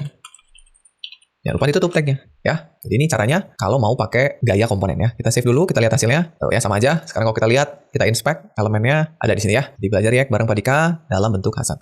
Berikutnya, kita bisa bikin komponen yang bersarang. Jadi kita bisa bikin komponen berada di dalam komponen lain. Kita lihat, sebuah aplikasi itu biasanya di dalamnya terdapat banyak komponen. Jadi kayak tadi kita lihat media komponen, itu di dalamnya ada 3 komponen. Jadi dibentuk oleh komponen-komponen kecil lain di dalamnya. Kita bisa nyimpan komponen di dalam komponen lain. Contohnya nih, kita mau masukin komponen header yang udah kita buat tadi ke dalam komponen homepage. Jadi misalnya satu halaman penuh kita mau bikin dia jadi sebuah homepage yang di dalamnya kita bikin strukturnya. Misalkan ada header, ada main, ada footer gitu misalnya ya. Nah, tapi di sini kita mau bikin headernya dulu aja. Nah, caranya kita harus bikin function untuk setiap komponen yang mau kita buat. Caranya gini. Jadi tadi kita udah punya komponen header, sekarang kita punya komponen homepage. Yang di dalamnya, ingat kita harus mengembalikan sebuah elemen ya, ini aturan JSX yang di dalamnya ada header. Kalau mau pakai div gini boleh, atau kalau mau bikin sebagai fragment, nggak ada divnya juga boleh tadi ya. Jadi tag kosong. Nah, nanti pada saat render kita tinggal panggil komponen yang gedenya, yaitu homepage. Oke, kita coba lagi. Sekarang kita kembali ke codingnya. Sekarang di sini kita bikin function homepage. Oke, ingat huruf depannya huruf besar. Terus biasanya dibikin sebagai camel case ya. Kalau ada kata berikutnya huruf besar juga. Dia return gini. Ya kalian bisa bikin pakai fragment. Jadi cukup begini aja. Atau mau bikin pakai div juga boleh. Ya atau biar rapi ini kita turunin aja lah. Ya. Ininya turunin. Baru di dalamnya kita panggil si headernya. Gitu. Jadi homepage memanggil header, homepage kita render di sini. Homepage. Ya kita save. Kita lihat lagi hasilnya. Kembali ke browser aman ya. Kalau kita lihat inspect, harusnya sekarang dia ada di dalam root seperti ini. Baik teman-teman ya, sekarang setelah kita tahu bagaimana caranya bikin komponen bersarang, kita akan coba untuk menggunakan kembali komponen yang sudah pernah kita buat. Ya karena tadi kan konsep komponen pada React itu salah satunya adalah reusable. Jadi kita cukup bikin satu komponen, kita bisa pakai berulang-ulang. Ya caranya gimana? Kita akan lihat ya. Jadi kita bisa menggunakan komponen secara berulang-ulang dengan cara menuliskan tagnya kembali di dalam komponen lain atau saat kita render. Contohnya kayak gini. Jadi kalau misalnya di dalam komponen homepage kita mau manggil 2 kali komponen header, ya walaupun contoh kali ini agak aneh ya, tapi ini bisa. Maka nanti akan menghasilkan 2 komponen seperti ini tampilannya. Silakan kalau kalian mau coba nambahin komponennya jadi 2, jadi 3, bisa ya. Nah, tapi selain kita bisa menggunakan komponennya berulang-ulang, tentu saja kita juga pengen pada saat kita panggil komponennya lagi, informasi yang ada di dalamnya itu berbeda. Nah, ini perilaku dari komponen yang berikutnya, yaitu dinamis. Jadi selain reusable, dia juga dinamis. Ya, jadi gimana caranya nih kalau kita pengen menggunakan komponen yang sama, tapi informasinya beda. Ya, contoh sederhana di dalam komponen header kita, misalnya kita pengen nampilin tulisan yang berbeda. Nah, itu bisa kita lakukan dengan menggunakan yang namanya props. Ya, kita bahas dulu apa itu props. Jadi, di dalam HTML biasa itu kan kita bisa pakai atribut untuk mengubah perilaku dari sebuah elemen. Ya, kita bisa kasih kelas, kita bisa kasih ID, kalau image kita bisa kasih source src, kita bisa kasih style dan masih banyak lagi ya. Dan itu menyebabkan perilaku dari setiap elemennya bisa berubah meskipun elemennya sama gitu. Contohnya nih, tadi ya seperti atribut src yang ada di dalam elemen image. Kita bisa mengubah sumber gambarnya. Jadi kita bisa punya 5 tag image yang src-nya beda-beda. Tagnya sama tapi gambarnya beda-beda gitu ya. Itu kalau di HTML. Nah, mirip seperti itu, kita juga bisa mengirimkan properti sebagai informasi buat sebuah komponen. Nah, React nyebutnya ini props. Ya, props itu nantinya bisa ditangkap sebagai sebuah objek saat komponen dibuat. Jadi pada saat kita bikin komponen, propsnya bisa dikirim, dan pada saat ditangkap, props itu bentuknya adalah objek. Nah, kita akan coba untuk menampilkan tulisan yang berbeda pada komponen header kita. Ya, misalnya gini, kita panggil komponen header 2 kali, tapi setiap komponennya punya props, ya kita sebutnya props author yang nilainya beda. Maka author ini nanti akan ditangkap atau dikirimkan ke parameter props yang bentuknya adalah objek. Sehingga bisa kita panggil nanti di dalam JSX-nya sebagai properti dari objeknya. Nulisnya kan gini ya, props.author. Nah, kalian bisa nyimpen propertinya ke dalam kurung kurawal. Nah, kurung kurawal di sini digunakan untuk masuk ke dalam script JavaScript pada saat kita lagi ada di JSX. Dan ini maka akan menghasilkan tampilan yang berbeda. Karena masing-masing punya props author yang beda. Kita coba ya. Balik ke coding kita. Sekarang kita panggil header-nya 2 kali. Ya, kalian bisa klik di sini, terus Alt, Shift bawah. Nah, tapi kita kasih props yang beda. Kita kasih nama aja author, yang nama propsnya bebas ya. Misalnya penulis gitu, atau kita kasih name aja ya. Name gitu ya, sama aja. Yang pertama name-nya adalah WPU. Begini. Yang kedua name-nya adalah Pak Dika. Begini. Nah, sekarang kita udah punya propsnya, akan dikirim ke komponen header. Kita tangkap di sini, props. Karena dia bentuknya objek, maka kita bisa ganti kurung kurawal untuk manggil JavaScript, panggil objeknya, lalu kita panggil name-nya, ya, gitu. Coba kita lihat hasilnya, save dulu, kita kembali ke browsernya. Nah, ini dia. Jadi udah ada yang atas WPU, yang bawah Pak Dika ya. Sip. Itu dia komponen yang sama, tapi propsnya beda. Simple aja. Oke. Berikutnya, kita bisa melakukan refactor pada props kita supaya nulisnya lebih rapi. Yang pertama, kita nggak perlu nulisin objeknya. Kita bisa pakai teknik destructuring supaya langsung manggil nama propsnya atau propertinya ya. Terus kita juga bisa menggunakan ternary operator ketika kita pengen bikin nilai default pada propsnya. Jadi misalnya kita pengen pada saat manggil sebuah komponen itu nggak pakai props, tapi ada nilai default yang dipakai. Tapi kalau kita kasih props, maka nilai dari props itu akan nimpa nilai defaultnya. Contohnya gini. Jadi kita panggil 2 kali sama seperti sebelumnya, tapi komponen yang pertama nggak pakai props nih. Harusnya kan error nih, tapi kita tangani di sini pakai ternary. Nah, tapi sebelumnya kita lihat dulu nih. Tadi kan kita ngambilnya pakai objek props ya. Sekarang kita nggak perlu panggil objeknya lagi, kita sudah langsung bisa ngambil propertinya menggunakan destructuring. Caranya pada saat nulis parameter kita kasih kurung kurawal supaya langsung masuk ke objeknya, ngambil propertinya. Jadi nggak perlu tulis props author atau props nama lagi, kita cukup langsung panggil nama propertinya dan di sini kita pakai ternary nih. Jika author ada isinya, maka pakai nilai author tersebut. Kalau nggak ada, kalau nilainya false, kalian bilang kan ya. kasih nilai default WPU. Jadi karena yang pertama ini nggak ada, maka yang dipakai WPU. Tapi karena komponen header yang kedua ini punya props, maka timpalah WPU pakai isi dari propsnya. Ya, kita coba. Balik sini, ini kita hapus, jadi name-nya nggak perlu. Sekarang kita pecah atau kita masuk ke dalam propsnya pakai destructuring, cukup ambil name-nya. Sekarang di dalam sini nggak perlu lagi pakai nama objeknya, kita bisa kasih ternary. Jika nilainya true, tampilkan name-nya. Jika nilainya false, tampilkan WPU. Oke, kita akan lihat hasilnya sama ya. WPU dan Padika. Oke. Lanjut lagi teman-teman. Sekarang, kalau misalnya teman-teman pengen nampilin data yang banyak menggunakan pengulangan. Misalnya, teman-teman pengen nampilin data menggunakan list item, pakai UL atau OL ya. Ya, jadi kan sangat umum atau biasanya juga kita sering banget pengen nampilin banyak data pakai pengulangan. Misalnya datanya dalam bentuk array, dalam bentuk objek, atau dapat dari API misalnya, ngambil dari database. Pengen nampilin datanya, tapi pakai pengulangan. Nah, salah satu caranya, kita bisa pakai salah satu metode pada array. Ya kan banyak tuh ya, bisa pakai for each, bisa pakai filter, bisa pakai map. Itu metode yang ada pada array. Nah, itu ditujukan untuk memanipulasi data dan menampilkan elemen UI yang identik secara style. Kayak misalnya kita nampilin 10 LI, kan sama semua tuh. Tapi informasinya beda. Tiap LI punya data yang beda di dalamnya. Ya, contoh kali ini kita akan coba pakai array map ya untuk melakukan pengulangannya. Misalnya kita kasih sebuah contoh klasik. Kita punya sebuah variabel yang namanya students yang berupa array. Di dalamnya ada 3 buah data mahasiswa. Yang pertama ada Sandika, yang kedua ada Dodi, yang ketiga ada Eric. Nah, kalau kita mau nampilin datanya ke dalam LI, teman-teman bisa gunakan map kayak gini ya. Panggil array-nya, terus kita map, ambil elemen di dalamnya, pakai arrow function, tampilin tiap-tiap data atau elemen pada array-nya. Oke, simpel aja, kita coba ya. Balik ke codingnya, kita bikin dulu di sini ya. Kita kasih const students, ada S-nya karena dia array-nya banyak isinya. Kita kasih Sandika, Dodi, dan Eric. Ya, buat yang suka ngikutin playlist pembelajaran di WPU pasti udah kenal lah ya, 3 orang ini. Sekarang, kita mau panggil ini header yang ini kita hapus aja. Sekarang di bawahnya kita mau bikin UL. Ya, kita bikin UL. Seperti ini. Di dalamnya kita mau looping LI-nya. Nah, loopingnya berarti kita kan butuh JavaScript ya. Kalau mau pakai JavaScript, kita buka dulu kurung kurawal, lalu kita tulis students, titik map, lalu kita panggil arrow function, ambil satu elemennya singularnya, kan kalau students itu jamak ya, plural ya, kita ambil singularnya, student. Arrow function. Nah, ini karena kita mau nampilin lagi JSX-nya, kita pakai kurung buka kurung tutup.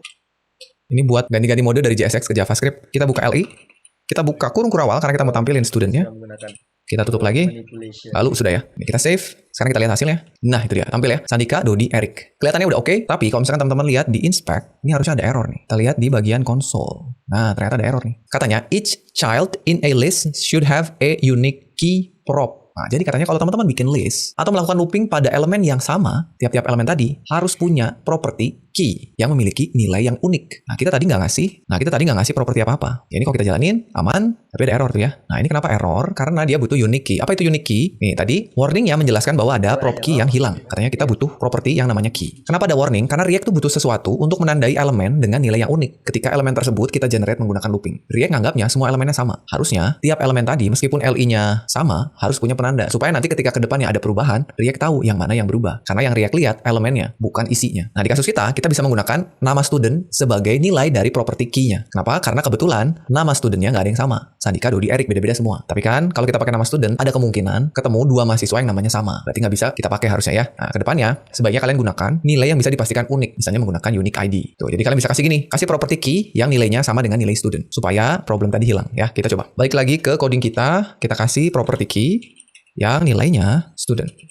Ini. Jadi sama antara key dan value-nya ya. Sekarang balik ke browsernya, errornya hilang, tampilnya udah oke ya. Berikutnya, gimana kalau kita mau nambahin interaksi? Nah, kita bisa nambahin interaktivitas dengan yang namanya state. Nah, ini seru nih teman-teman. Jadi kita tahu bahwa banyak hal di halaman kita yang bisa berubah karena ada interaktivitas dari user ya. Sesimpel user ngeklik tombol, inputin sesuatu di text field atau di kolom inputan, atau ngegerakin mouse. Itu adalah sebuah event yang bisa bikin keadaan berubah di halaman kita. Entah itu tampilannya, entah itu sebuah nilai, tulisan, ganti warna, ganti keadaan, dan seterusnya. Di dalam React, data yang berubah seiring waktu, itu kita sebut dengan state. Data yang berubah kalau ada yang kita lakukan ya, atau seiring waktu, itu disebut dengan state. Nah, kita bisa nambahin state untuk komponen yang kita bikin, komponen yang manapun. Dan nilai dari state itu bisa kita ubah atau bisa berubah ketika kita butuhin. Nah, untuk nambahin interaktivitas pada elemen atau komponen kita, React tuh pakai state dan juga event handler. Misalkan on click, on key up, on mouse over, dan seterusnya. Ya, itu tadi state. Nah, di dalam React ada juga yang namanya state dan hooks ya, atau hooks ya. Misalnya gini, kita akan membuat sebuah tombol biasa yang kalau kita klik akan menambah jumlah angka sesuai dengan berapa kali tombol tersebut diklik. Jadi nanti di dalam tombolnya kita kasih angka 0. Kalau kita klik tombolnya sekali, angka 0 di dalam tombolnya ganti jadi 1. Klik lagi, nambah lagi. Klik lagi, nambah lagi. Ya, tampilannya kayak gini, kita bikin tombol misalkan ada like terus dalam kurung angka. Udah berapa kali nih tombol like diklik gitu. Nah, React itu punya serangkaian function yang disebut dengan hooks. Jadi React itu punya banyak hooks. Ya, kegunaannya macam-macam. Tapi yang jelas, hooks ini memungkinkan kita untuk nambahin logic pada komponen kita. Jadi, hooks apa bisa melakukan apa, hooks apa bisa melakukan apa. Salah satu hooks yang biasa dipakai yang tujuannya untuk mengelola state adalah set state. Jadi ada sebuah hooks yang namanya set state. satu dari banyak hooks yang React punya. Tugas dia adalah untuk mengelola state. Di mana set state ini ketika kita panggil, dia mengembalikan nilai berupa array. Ingat array ya, nilai di dalamnya bisa banyak. Dan nanti kita bisa akses isinya pakai destructuring. Set state mereturn array yang bisa kita ambil pakai destructuring. Elemen pertama pada array, hasil kembaliannya, itu adalah nilai dari state-nya. Apa yang mau kita kelola. Variabel yang mau kita kelola. Itu elemen pertama. Elemen keduanya, bentuknya function. Yang bertugas untuk mengubah nilai elemen pertama tadi. Yang satu nilainya, yang mungkin berubah-ubah. Yang satu fungsi untuk mengubah nilainya. Ya, ada dua. Selalu berpasangan. Nilai yang berubah dan cara mengubahnya. Ada dua. Nama functionnya boleh apa aja. Sebenarnya nama state-nya juga boleh apa aja ya. Tapi biasanya, nama functionnya ini diawali dengan kata state, lalu diikuti dengan nama state-nya atau nama nilainya. Jadi pasangan. Misalnya tadi like. Kita bisa bikin nama state-nya like. Berarti nama functionnya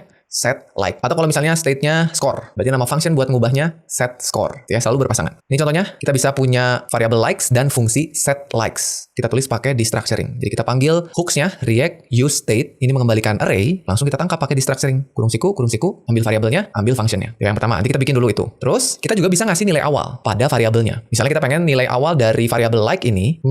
Nah, maka kalian langsung kasih aja argumen pada hook use state-nya. Kayak gini. Nah, ini akan menentukan bahwa nilai awal dari variabel likes itu 0. Kalau mau diubah jadi 1 gimana? Nanti pakai set likes. Kita lihat. Set likes itu disebutnya state updater function. Sebuah function yang bisa mengupdate nilai dari state, variabel state. Ya, jadi set likes tadi namanya state updater function. Untuk menjalankan function, si set likes ini, kita bisa panggil di dalam function lain di komponen kita. Ya, jadi kita bisa bikin function set likes gitu misalnya. Misalnya gini, kita mau ubah nilai likes agar bertambah 1 setiap tombol diklik. Dan misalnya, kita akan lakukan di dalam sebuah function yang nanti kita buat namanya handle click. Ini function ketika event dijalankan. Ketika tombol diklik, panggil function namanya handle click. Nah, di dalam handle clicks nanti, kita panggil set likes gitu ya. Kayak gini. Panggil set likes, di mana nanti di dalamnya likes akan bertambah 1. Itu cara ngelola state di dalam React. Nah, nyimpan handle clicknya di mana? Ini bisa kita simpan di dalam komponen kita. Ya, kita lihat saat kita bikin event handlernya. Nih, jadi terakhir, yang perlu kita lakukan, tinggal kita bikin tombolnya buat nanganin eventnya. Ya, bikin tombol button biasa, kasih props on click gitu ya. Jangan lupa nulis nama event harus pakai camel case. Kita udah bahas tadi di aturan JSX ya. Nulis on click kalau di HTML biasa bisa huruf kecil semua, tapi kalau di JSX harus camel case. On click C-nya gede. Nah, terus nanti kita tampilin jumlah likes-nya di dalam value dari button-nya. Kayak gini. Jadi kita punya komponen button yang punya props on click, di mana props on click ini kalau dijalankan eventnya akan memanggil fungsi handle click. Ini kenapa di sini nggak pakai kurung buka kurung tutup? Karena kalau kita pakai kurung buka kurung tutup, fungsinya langsung dijalanin. Kita pengen fungsinya jalan ketika diklik. Terus isi dari tombolnya ada tulisan like, kurung buka, lalu panggil isi dari state likes-nya. Kita punya state likes yang tadi ya, lalu kurung tutup. Jadi ini istilah-istilah yang harus kalian pahami di dalam React. Ada state sebagai variabel yang bakalan berubah, ada state updater function sebagai fungsi yang bakal ngubah nilai dari state-nya, ada props yang jadi atribut dari sebuah komponen, ada event yang menjadi trigger saat kita akan melakukan sesuatu, dan juga ada komponen tentu saja ya. Dan ini hasil akhirnya teman-teman. Jadi di dalam komponen homepage kita punya tadi variabel dan state updater function-nya yang merupakan bagian dari hook use state. Kita punya function handle click yang di dalamnya menjalankan function set likes, lalu kita panggil tombolnya. Kita coba ya. Kita ke coding kita tulis di bawah sini aja ya. Kita kasih di bawah sini tombolnya. Kita bikin button. Buttonnya kalau teman-teman mau jadi komponen sendiri juga bisa ya. Button kita kasih propsnya tadi on click yang akan memanggil fungsi handle click. Terus di dalamnya ada tulisan like. Berapa kali like-nya? Misalnya likes gitu ya. Dapat dari variabel likes. Ini dapat dari mana? Ini dapat dari variabel yang akan kita bikin. Kita bikin variabel dengan destructuring ada 2 variabel. Yang pertama adalah likes, yang kedua adalah set likes gitu ya. Dia adalah React lalu titik use state gitu ya, yang nilai awalnya atau initial value-nya 0. Sudah, berikutnya kita tinggal panggil function-nya buat ngehandle tombol kliknya. Kita pakai function declaration handle click yang akan menjalankan set likes like plus 1 ya. Gini. Jadi ketika diklik, jalankan fungsi ini, panggil set likes, ubah likes-nya jadi 1, tadinya 0, tampilkan ke sini. Jadi nilainya akan 1 gitu ya. Mari kita lihat. Oke, kita punya, kita klik jadi 1, klik lagi jadi 2, klik lagi jadi 3. Gitu teman-teman ya. Jadi itu dia cara pakai state, props, dan hook yang sangat sederhana. Mudah-mudahan kalian paham nih. Nah, dan berikutnya, setelah kita belajar dasar-dasar dari React, selanjutnya kita bakalan belajar apa nih? Ya, di dalam React, kalau kalian mau lanjut lagi belajarnya setelah ini, yang harus kalian pelajari adalah hal-hal berikut ini teman-teman. Jadi kalian harus tahu dulu sebenarnya bagaimana React itu bekerja. Ya kok bisa sih React melakukan hal-hal tadi? Sebenarnya nggak usah terlalu dalam, apalagi untuk kalian yang pemula, tapi minimal tahu kenapa kok bisa terjadi seperti itu. Ya, teman-teman harus tahu yang disebut dengan render dan commit. Teman-teman harus ngerti apa itu virtual DOM dan bagaimana React membuat dan bekerja dengan virtual DOM-nya. Terus juga gimana cara mengelola state dengan lebih kompleks. Bahkan ada istilah yang namanya konteks. Ini teman-teman juga harus paham apa itu konteks, gimana cara pakainya. Terus juga harus paham juga mengenai life cycle ya. Itu penting untuk dipelajari. Terus juga bagaimana menggunakan hooks. Tadi kita coba dikit aja ya hooksnya. Masih banyak hooks lain yang sangat bermanfaat yang harus kalian ketahui dan coba. Dan masih banyak lagi topik-topik lain karena cukup kompleks ya React itu sebenarnya. Jadi kalau misalkan teman-teman pengen belajar React yang lebih lanjut, silahkan tulis saja di kolom komentar supaya nanti kita bisa lanjutkan lagi materinya agar kita bisa menyelam lebih dalam ke library React ini. Ya, dan sebelum saya akhiri, rasanya kurang lengkap kalau kita nggak latihan dulu ya. Meskipun kita cuma belajarnya dasar-dasarnya aja, kita akan coba terapin konsep yang udah kalian pelajarin tadi untuk bikin sebuah aplikasi sederhana. Nih yang pertama nih, saya pengen teman-teman bikin sebuah simple counter ya, atau alat menghitung sederhana. Tadi kalian udah bisa bikin tombolnya pada saat diklik nambah nilai. Sekarang saya pengen kalian bikin tombolnya ada 3 dan ada satu elemen di tengah-tengah yang nunjukin angka. Kalau saya klik tombol tambah di sebelah kanan, maka angka di tengah akan nambah terus. Kalau saya klik tombol minus di sebelah kiri, maka angkanya akan ngurang terus satu-satu. Dan kalau saya pencet tombol reset atau reset di tengah sini, maka akan mengembalikan nilai yang tadinya berapapun setelah ditambah atau dikurang, balik lagi jadi 0. Silakan teman-teman boleh cobain ya. Nih pokoknya buatlah agar aplikasinya bisa kayak gini. Bisa nambah, bisa kurang, ya kurang terus sampai berapapun, nambah terus sampai berapapun, terus reset. Dan kalau mau lebih challenging lagi, coba buat hanya menggunakan 2 buah komponen. Satu komponen button, kan kita punya 3 button nih. Bikin jadi sebuah komponen yang punya props yang beda. Jadi jangan bikin 3 komponen button yang beda. Bikin satu komponen button, sama bikin satu komponen teks. Gitu. Jadi kalau pakai kasus kita, kalian punya homepage, di dalamnya ada 2 komponen yang propsnya beda-beda. Silakan dicoba. Nah nanti ini kalau udah bisa, coba bikin counter yang lebih kompleks. Nih saya udah bikinin contoh kasusnya. Jadi sekarang kalau teman-teman lihat nih, tombol resetnya nggak bisa diklik nih. Saya mau bikin studi kasusnya gini. Tampilannya sama, tapi saya pengen dia cuma bisa nambah sampai angka 10 aja. Jadi kalau angkanya udah 10 ditambahin, maka nggak bisa nambah lagi. Tulisan nolnya akan berubah menjadi tulisan dan misalnya. Terus kalau dikurangin juga nggak bisa kalau dia di bawah 0. Jadi paling kecil tuh angkanya 0. Kalau diklik tombol minus lagi, maka tulisan nolnya juga berubah jadi dan juga. Dan saat tulisannya jadi dan, tombol resetnya nyala. Kita lihat contohnya gini. Ini, jadi awalnya resetnya nggak bisa diklik. Kalau saya klik tanda tambah, bisa nambahin terus sampai angka 10. Nah, kalau udah 10, tulisannya dan. 2 tombol ini nggak bisa diklik, cuma reset yang bisa diklik. Jadi saya kliknya reset. Ini saya bisa tambah, kalau saya kurangin lebih kecil dari 0, dan juga. Jadi hanya bisa sampai 0 dan 10, baru reset lagi. Silakan teman-teman modifikasi simple counter yang sebelumnya, supaya jadi kayak gini. Sama juga ya, kalau bisa bikin pakai 2 buah komponen aja. Jadi silakan dicobain, ya mudah-mudahan teman-teman nyobain ya, supaya ngecek tuh pemahaman yang sudah kita pelajari dari awal tadi, udah masuk apa belum gitu. Ya tapi kalau misalkan nanti di akhir kalian penasaran, codingnya seperti apa, saya sudah buatkan repository yang berisi codingan kita dari awal sampai dengan latihan kita yang tadi. Jadi silakan kalau udah bikin, mau disamain boleh, atau kalau mentok pak bingung ya udah nggak apa-apa, lihat hasil yang udah saya buat di sini. Atau bahkan kalian punya solusi yang lebih keren lagi dari yang saya buat di sini, silakan kirimkan aja solusi kalian, supaya teman-teman yang lain nanti bisa lihat juga. Bisa lakukan pull request aja ke reponya. Ya jadi kita semua bisa belajar bareng-bareng. Oke teman-teman ya, jadi mungkin itu aja untuk pembelajaran React kita. Mudah-mudahan pembelajarannya masuk akal buat teman-teman semua, karena menurut saya tutorial yang kita udah buat ini cukup masuk akal, karena sekali lagi tutorial ini adalah tutorial yang dibikin sama framework Next.js. Jadi ini nggak 100% buatan saya, ya hampir 90% saya ngambilnya dari tutorial punyanya Next.js. Jadi kalau misalkan menurut kalian ini masuk akal, silahkan berterima kasihnya ke Next.js-nya. Ya dan kalau misalkan kalian pengen tutorial ini berlanjut untuk mempelajari React lebih jauh lagi, ya silahkan kasih like aja dan kasih tahu saya di kolom komentar kalau kalian pengen lanjutin lagi seri React ini. Ya jadi mungkin itu aja video pertama kita belajar mengenai React. Mudah-mudahan bermanfaat. Kita akan ketemu lagi di video berikutnya. Saya Sandika Gali pamit dan seperti biasa teman-teman, jangan lupa titik koma.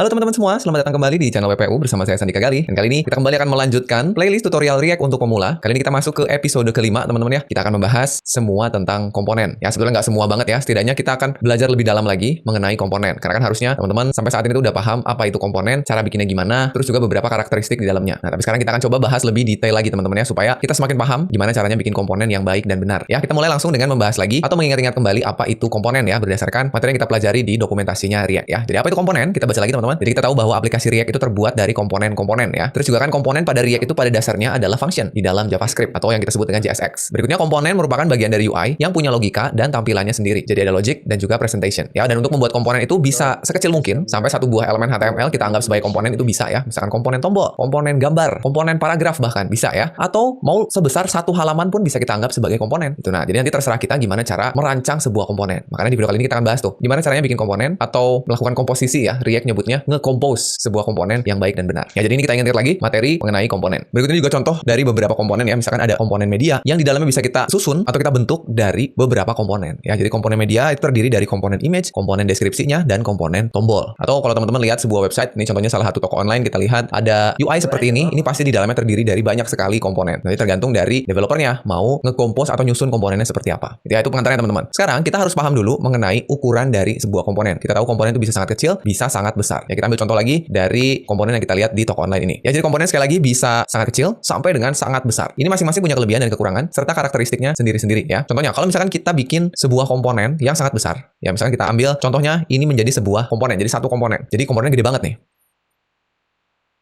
Karakteristiknya seperti apa? Jadi ada beberapa kekurangan teman-teman. Kalau terlalu besar, kita bikin ini jadi satu komponen. Yang pertama, itu pasti terlalu banyak responsibility-nya. Jadi satu komponen tuh tanggung jawabnya besar. Di dalamnya pasti banyak state dan props yang akan kita kelola. Benar nggak? Ya karena ini kan kalau kita lihat ada kategori, terus kita juga bisa top up, kita juga bisa melihat slideshow gambar di sini, ngecek promo, banyak sekali yang dilakukan kalau ini menjadi sebuah komponen. Sehingga nantinya ke depannya ini akan sulit untuk digunakan kembali ketika kita mau membuat komponen yang mirip atau bahkan sama tapi di halaman yang lain atau di bagian lain dari aplikasi kita. Nah, jadinya kita harus tetap membuat ulang tuh komponennya. Jadi secara reusability-nya kurang atau rendah gitu ya. Dan ini tentu saja akan membuat kode kita semakin kompleks. Ya kalau kita ngerjainnya sendiri mungkin nggak akan serepot ketika kita bekerja dalam tim. Ya semakin kompleks nanti kita semakin susah untuk bekerja samanya gitu. Itu kalau terlalu besar. Jadi jangan bikin komponennya itu terlalu besar. Begitu pula kalau terlalu kecil teman-teman. Semua elemen di halaman kita jadikan sebagai komponen. Ya karena tadinya kalian pengennya supaya tanggung jawabnya nggak terlalu besar. Ah ya udah, kita bikin semua elemen yang ada, baik itu gambar, tombol, tulisan, kita jadikan sebuah elemen. Nah, kenapa nggak gitu aja? Nah, itu pun ada kekurangannya. Yang pertama tentu saja jadi komponennya banyak banget. Ini ngelolanya jadi susah juga ya, karena banyak yang harus kita pikirin gitu. Komponennya ada banyak. Akan membuat kodenya menjadi membingungkan. Jadi pada saat kita mau nge-compose-nya, nanti repot. Dan ini membuat kodenya jadi terlalu abstrak. Karena semua elemen HTML atau semua elemen pada webnya kita abstraksi jadi komponen. Padahal belum tentu juga si komponen-komponen ini punya state, punya props gitu ya. Jadi terlalu abstrak. Nah, alangkah lebih baiknya kalau kita mencari titik tengahnya gitu ya, cari sweet spot-nya. Gimana cara bikin komponen yang nggak terlalu besar dan juga nggak terlalu kecil. Nah, justru disinilah kemampuan seorang developer React itu diuji gitu ya. Jadi kalian akan cari keseimbangannya. Jangan terlalu besar, jangan terlalu kecil. Nah, mungkin kita bisa mengelompokkan beberapa elemen yang punya perilaku yang sama atau punya fungsionalitas yang sama ya. Atau kita bisa pecah. Jadi kita bikin dulu komponen yang besar, terus kita pecah-pecah sesuai dengan peruntukannya gitu. Jadi skill untuk memecah UI menjadi komponen itu merupakan skill yang penting. Ya, jadi mungkin contohnya tadi kan nggak boleh terlalu besar kayak gini, nggak boleh terlalu kecil juga seperti ini, nggak boleh. Ya gimana kalau misalkan kita kelompokkan jadi kayak gini. Jadi bagian slideshow jadi satu komponen sendiri ya, di mana di dalamnya pasti ada tombol, ada gambar, ada ini seperti pagination-nya gitu ya. Kalau kita klik gambarnya geser, terus juga ada tombol lihat promo, ini kita jadikan sebagai satu komponen. Terus di bawahnya untuk kategori kita jadikan sebagai satu komponen. Terus sebelah kanan untuk top up dan tagihan kita jadikan sebagai satu komponen. Untuk button juga ini jadi satu komponen aja, karena kalau teman-teman lihat ini perilakunya semuanya sama. Ada icon, sebelahnya ada tulisan. Jadi ini semua bisa kita jadikan sebagai komponen yang sama tapi dengan props yang berbeda atau mungkin perilaku yang berbeda. Nanti kita akan bahas gimana caranya bikin si komponen ini menjadi reusable supaya kita bikinnya satu tapi bisa dipakai berulang-ulang. Dengan melakukan ini, kita akan membuat si komponennya itu terpisah secara logis. Jadi pada saat kita lihat codingnya itu kebayang gitu ya, ini merupakan bagian dari komponen yang mana, merupakan bagian dari komponen yang mana gitu. Terus juga akan membuat komponennya bisa digunakan kembali atau reusable istilahnya. Sehingga tentu saja jadi mudah dikelola, baik itu komponennya maupun kodenya secara spesifik. Ya teman-teman, jadi sekali lagi bikin komponen itu ternyata tidak semudah yang sudah kita bahas di video-video awal. Ternyata banyak hal yang harus kita pikirin. Ya, tapi tipsnya, ya ada beberapa tipsnya ya. Jadi yang pertama, kita harus pisahkan UI-nya secara logis, pisahkan antara konten dan juga layout. Jadi mana yang layout, mana yang konten atau isi dari komponennya. Terus pikirin reusability-nya. Kalau kita udah bisa misahin mana yang layout, mana yang konten, kayak misalnya button itu adalah layout, tapi di dalamnya kita lihat kontennya apa, misalkan icon, tulisan, warna. Nah, ini kayaknya kalau misalkan kita mau bikin button yang sama tapi warnanya beda, terus iconnya beda, nah ini kita bisa bikin jadi reusable. Komponennya satu, tinggal kita kasih props atau perilaku yang berbeda. Ya, terus perhatikan juga kompleksitasnya. Jangan sampai tujuan kita reusability yang malah jadi kompleks kodenya. Dan yang terakhir, perhatikan juga gaya dan kebiasaan coding kita atau gaya dan kebiasaan tim kita. Jadi kadang-kadang kalau kita baru masuk ke sebuah tim, cari tahu dulu tim ini punya gaya coding atau kebiasaan coding nggak? Ada panduan pembuatan komponennya nggak? Nah, kalau ada, kita ikutin aja gitu. Jadi jangan sampai kita memaksakan gaya coding kita ke sebuah sistem yang sudah terbentuk gitu. Jadi kita harus tahu dulu. Mungkin ada tim yang senangnya bikin komponennya kecil-kecil, mungkin ada tim yang senangnya bikin komponen itu gede-gede. Kita harus tahu dulu gitu ya. Jadi pada akhirnya bisa juga setelah kita tahu semua teori-teorinya, semua konsep-konsepnya, balik lagi ke gaya dan kebiasaan codingnya. Tapi secara umum sih kita bisa mulai dari komponen yang besar. Kita coba bikin komponen yang gede dulu, terus nanti kita lihat bisa kita pecah nggak. Nah, dan ini akan kita lakukan nanti di latihan pertama kita. Sebelum kita ke latihan, nah saya punya beberapa pertanyaan yang harus kalian ajukan ke diri kalian sendiri ketika nemu sebuah komponen ya. Jadi yang pertama kita tanya dulu, kira-kira ya, apakah di dalam komponen itu terdapat bagian konten atau layout yang bisa dipisahin nggak? Kalian cek dulu. Terus yang kedua, ini kira-kira mungkin untuk digunakan kembali nggak? Terus yang ketiga, apakah komponen ini melakukan terlalu banyak hal atau tidak? Atau udah cukup spesifik nih komponennya? Atau terlalu spesifik? Nah itu ditanya juga. Terus cek lagi, apakah komponen ini bergantung pada banyak props? Dan yang terakhir, cek nih, JSX-nya jadi terlalu kompleks atau tidak nih? Ya kalau jawabannya iya, maka kemungkinan besar kita butuh untuk membuat komponen baru dari komponen yang besar ini. Gitu. Jadi kalau misalkan dari kelima pertanyaan ini, hampir semua atau bahkan semuanya jawabannya iya, udah langsung kita bikin komponen baru nih kayaknya. Jadi biar lebih kebayang gimana kalau kita cobain coding untuk studi kasus kita ya. Oke, jadi yang pertama saya minta teman-teman kunjungi repo GitHub saya di github.com/sandikagali/belajar React untuk pemula. Saya sudah siapkan kode untuk episode kelima. Silahkan diklik aja di sini. Nanti di dalamnya ada folder namanya starter app yang ada 2 buah file. Saya udah siapin app.jsx dan app.css untuk kita simpan ke dalam aplikasi React kita. Jadi ini dibuka dulu, kita siapin. Sekarang kita instalasi fresh aplikasi React kita ya. Jadi silakan teman-teman boleh simpan kodenya dimanapun di komputernya. Saya akan simpannya di desktop aja. Jadi saya mau klik kanan, bikin folder baru. Oh, atau langsung aja kita open in terminal di desktopnya ya, supaya nanti yang bikininnya si Vite-nya. Ini saya sudah buka terminal. Ingat di komputernya harus terinstall pnpm ya. Pastikan dulu ada pnpm-nya. Ya sudah ada. Ya kalau sudah ini kita clear dulu. Teman-teman boleh ketik aja pnpm create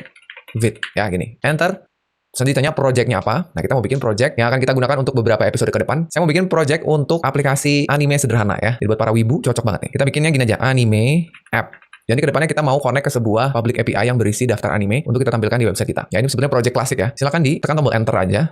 Terus kita pilih framework-nya pakai React. Silakan diarahkan pakai tanda panah. Terus kita pilih yang JavaScript polos saja. Oke, enter. Sudah ya dibuatkan folder dan instalasi PNPM-nya. Jadi langsung aja ketik cd anime-app, lalu enter. Terus kita ketik PNPM install.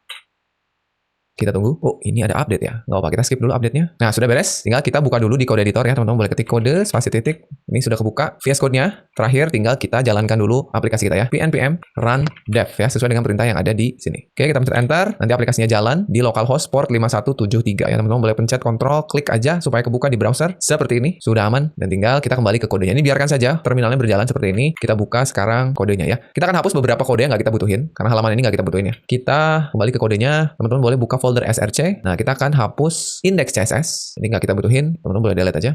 Nah, berikutnya kita akan buka app.jsx. Nah, ini saya kecilin dulu sedikit. Nah, ini kita akan hapus semuanya. Ctrl A, terus delete. Kita akan ganti isinya dengan yang ada di GitHub. Silakan buka GitHub-nya, arahkan ke app.jsx. Nah, ini ya teman-teman boleh klik tombol copy raw file di sini. Klik, kembali ke kodenya, kita paste, lalu kita save. Sudah, dan berikutnya adalah app.css ya. Buka app.css, kita hapus semuanya, Ctrl A, hapus. Kita kembali ke GitHub-nya, sekarang cari yang CSS-nya. Klik CSS, sama kayak tadi ya. Klik tombol copy raw file, simpan di sini, save.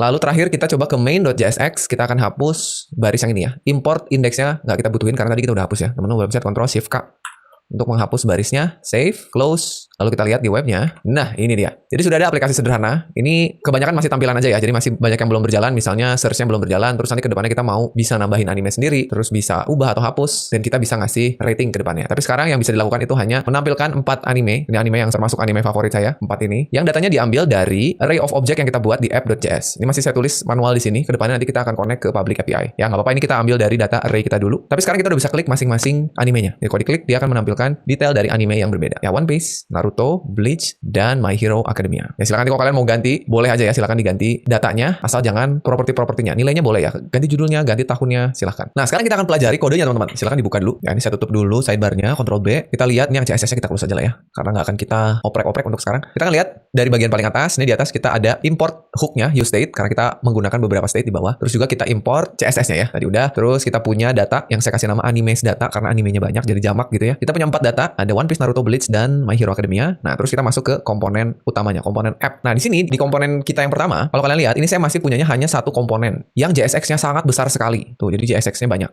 Ya, nanti tugas kita adalah mecah-mecah UI-nya menjadi komponen-komponen terpisah. Ya, kita pelajari dulu dari bagian paling atas. Ya, kita punya ada state query untuk mengelola query ini ya, walaupun sekarang masih belum jalan ya, masih belum berpengaruh. Terus kita juga punya state untuk mengelola data animenya. Ini saya ambil dari array yang ada di atas. Ya, ini nanti akan kita ganti data defaultnya lewat API. Berikutnya kita punya state untuk selected anime untuk mengelola data yang tampil di sebelah kanan. Jadi mana yang kita pilih atau yang kita select akan mengubah detail dari kotak sebelah kanan.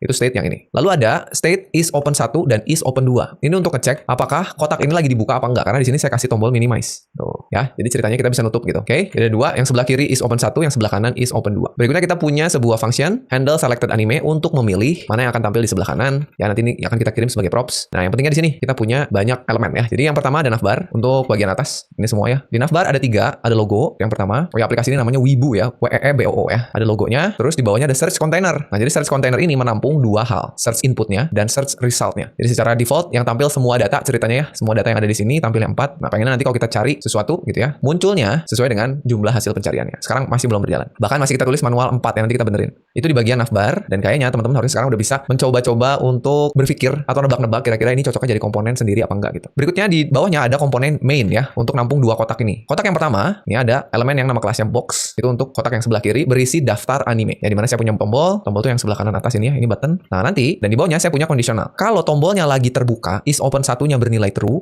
ya defaultnya kan true ya. Kalau lagi bernilai true, tampilin listnya. Tapi kalau kita klik tombolnya jadi false, ya opennya tadinya true jadi not open jadi false, maka jangan tampilin UL-nya. Nah kalau UL-nya tampil, saya melakukan looping terhadap animenya, terus saya tampilin satu-satu berupa list ya. Jangan lupa kalau list kan ada key-nya. Terus pada saat diklik, saya pengen ngejalanin handle selected anime untuk nampilin anime sebelah kanan. Di dalamnya ada gambar, ada judul, ada tahun. Yaitu untuk yang sebelah kiri. Yang sebelah kanan, itu untuk menampilkan si animenya sama juga. Ada tombol di atas. Bahkan ini mirip banget ya. Ada logikanya juga. Kalau tombolnya lagi true gitu ya, lagi terbuka, tampilin detailnya. Ini sesuai dengan anime yang lagi kita select di sebelah kiri. Kalau ini ditambah nampilin tahun, skor, dan juga sinopsis. Ini di bawah sini. Itu teman-teman ya. Jadi komponen besar cuma satu. Yang kalau kita lihat kayaknya semua pertanyaan komponen yang tadi, itu jawabannya iya. Nah makanya sekarang saya minta tugas kalian coba diubah dulu. Komponen yang satu besar ini menjadi komponen yang kecil-kecil. Sekarang teman-teman boleh pause videonya, cobain dulu, ubah jadi komponen sendiri. Sebelum nanti kita coba bareng-bareng. Oke, kita coba dari mulai yang paling atas teman-teman ya. Kita satu persatu sedikit demi sedikit. Kita mulai dari komponen navbar. Ya, kita ambil dulu navnya. Cara saya tuh biasanya gini, saya tutup dulu komponen terluarnya, klik navnya jadi komponen sendiri, terus kita cut, kita blok, kita Ctrl X begini. Lalu di sini kita panggil nama komponen yang akan kita buatnya. Sekarang belum ada, kita bikin tapi nggak apa-apa, kita panggil komponennya. Misalnya saya mau panggil namanya navbar gini ya. Gini, jadi saya manggil komponen navbar, ada error navbar is not defined. Kita definisikan dulu di bawah. Oke, sekarang kita bikin apa? Masih ingat caranya? Function navbar kurung buka kurung tutup kurung kurawal, kita return. Return kurung buka kurung tutup, enter, baru kita paste ya, Ctrl V navbar yang tadi, save. Nah, sekarang teman-teman lihat nih, ada error di sini. Set query is not defined. Kenapa? Karena dia butuh state query tuh. Sedangkan state-nya ada di mana? State-nya ada di main. Nah, makanya kita pindahin ya. Scroll ke atas, nah ini query-nya. Teman-teman boleh klik di barisnya, terus mencet Ctrl X supaya kita cut satu baris, scroll ke navbar, kita simpan di sini. Dah, itu. Kita lihat dulu hasilnya aman ya, nggak ada yang error. Berarti satu navbar udah kita pisahin. Nah, tapi lihat nih teman-teman, masih terlalu besar nggak komponennya? Kelihatannya masih terlalu besar nih. Tapi kita akan benerinnya belakangan. Kita coba bikin yang mainnya dulu ya. Sekarang mainnya, scroll, ini kita hapus spasinya. Mainnya kita tutup, kita cut, blok terus cut ya, Ctrl X, kita bikin main. Begini, kita scroll ke bawah sini ya. Di bawah navbar, kita bikin lagi function main kurung kurawal return kurung buka kurung tutup, enter, Ctrl V. Sudah, mainnya pindah. Tapi lihat banyak banget errornya karena semua state-nya ada di app kita ya. Jadi ini coba kita pindahin dulu. Nanti kedepannya mungkin kita akan naikin lagi ke atas, tapi nggak apa-apa ya. Kita coba turunin semua dulu ya. Jadi ini boleh diblok semua karena yang butuh bukan app, yang butuh adalah main. Kita pindahin ke main ke sini. Sip, sudah, harusnya errornya hilang semua ya. Oke, sekarang kita kembali lagi ke webnya, aman ya. Tuh, jadi kita udah pindahin dua komponen besar, navbar dan main. Nah, sekarang pertanyaan apakah udah selesai? Belum ya. Masih terlalu besar nih. Komponen navbar masih terlalu besar, komponen main masih terlalu besar. Benerin satu-satu. Kita mulai dari navbar dulu ya. Kita lihat, komponen yang besar itu sebetulnya yang search ini ya. Tapi kayaknya logo juga bisa kita jadiin sebagai komponen sendiri. Jadi saya melakukan itu. Yang logonya kita cut ya, div sampai tutupnya, Ctrl X, kita bikin logo begini, kita simpan di bawahnya function logo return enter logo. Sip, logo sudah. Di bawahnya search ya. Kita cut lagi, kita bikin search begini, kita bikin di bawah logo. Function search, lalu Ctrl V. Oke, sekarang error lagi karena state-nya sekarang ada di navbar nih. Jadi kita harus pindahin ke dalam ya. Kita cut, Ctrl X, kita pindahin ke search. Oke, karena yang menggunakan sebetulnya hanya search aja kan. Jadi ngapain kita simpan di navbar tadi? Sudah, beres. Oh, search-nya hilang. Kenapa? Karena belum kita return ya. Ini salah ya. Ini di-cut dulu. Lupa return ya. Gini harusnya. Tadi saya lupa nambahin return. Nah, muncul lagi. Oke. Jadi search-nya harus dikasih return. Oke, mantap. Apakah udah beres? Kayaknya belum ya. Ini kayaknya saya masih pengen bikin search result-nya itu menjadi sebuah komponen sendiri. Jadi saya mau bikin gini. P-nya saya cut. Terus saya mau bikin misalnya namanya num result ya. Karena dia angka kan. Komponennya namanya num result. Kita bikin di bawah sini function num result. Jangan lupa kita bikin return ya. Nah, begini. Sudah, sip. Jadi sekarang komponennya sudah sesuai kebutuhannya. Yang navbar kayaknya udah ya. Navbar turun jadi begini, turun lagi logonya, cukup. Ini nggak usah kita pecah lagi. Untuk yang search, sebenarnya input juga bisa nih ya. Jadinya search input gitu ya. Atau nggak usah lah ya, nggak apa-apa. Untuk kali ini nggak usah. Nanti kalau kita butuh, kita bikin jadi komponen lagi. Oke, sekarang kita turun ke main. Nah, ini yang seru nih. Untuk main, sebenarnya kalau teman-teman lihat, di dalam main itu kita punya dua buah box. Nih. Gimana kalau setiap boxnya kita jadiin satu komponen? Kita mulai dari komponen atau box yang pertama ya. Box yang pertama, ini sebuah box untuk nyimpen list dari anime. Jadi gimana kalau kita bikin namanya anime list ya. Nih, box yang pertama tutup dulu, kita cut, kita jadiin anime list gini. Kita bikin di bawahnya function anime list. Terus kita return, jangan lupa Ctrl V, sudah ya. Nah, tapi sekarang error lagi tuh. Ada state is open dan juga animes ya. Kita akan cut animes, ini kita cut, simpan di sini. Satu lagi is open, yang ini. Nah, ini ketika kita pindahkan ini ada permasalahan teman-teman. Kalau kita pindahkan ke sini, error yang ada di sini itu hilang ya. Yang ini hilang animesnya. Tapi ini masih ada nih handle selected anime. Berarti ini harus kita pindahin juga. Ini kita pindahin, simpan ke sini. Nah, lihat di sini mulai ada problem. Pada saat kita pindahin, ini udah hilang errornya, ini udah hilang errornya, ini udah hilang errornya. Tapi ini jadi error. Set selected anime error. Kenapa? Karena set selected anime ada di sini. Kenapa ini nggak dipindahin aja, Pak? Baris ini state-nya. Nah, ini nggak bisa. Karena state ini dibutuhkan di sini. Di box yang berikutnya. Nih, nggak bisa. Jadi gimana dong cara ngakalinnya? Sebenarnya nanti akan lebih detail ketika kita bahas agak belakang ya. Cuman artinya gini, animenya kita nggak bisa simpan di sini. Ini ada teknik yang namanya lifting state up. Karena state itu hanya bisa digunakan ke komponen di dalamnya. Komponen sebelahnya nggak bisa pakai. Nih, kalian lihat kan komponennya sebelah-sebelahan kan? Nih, komponen sebelah-sebelahan. Kalau saya bikin state-nya di komponen yang ini, maka yang bisa pakai hanya komponen itu dan komponen yang ada di dalamnya, children-nya atau child-nya. Nggak bisa dikirim ke sini. Nah, supaya bisa dikirim ke sini, state-nya kita naikin ke parent-nya. Ya, lifting state up. Jadi dinaikin supaya kedua anaknya bisa pakai. Nah, jadi ini nggak bisa nih. Function ini kita naikin ke atas, ke sini. Begitu pula dengan state-nya. Yang ini kita naikin ke atas juga. Di sini. Kita balikin.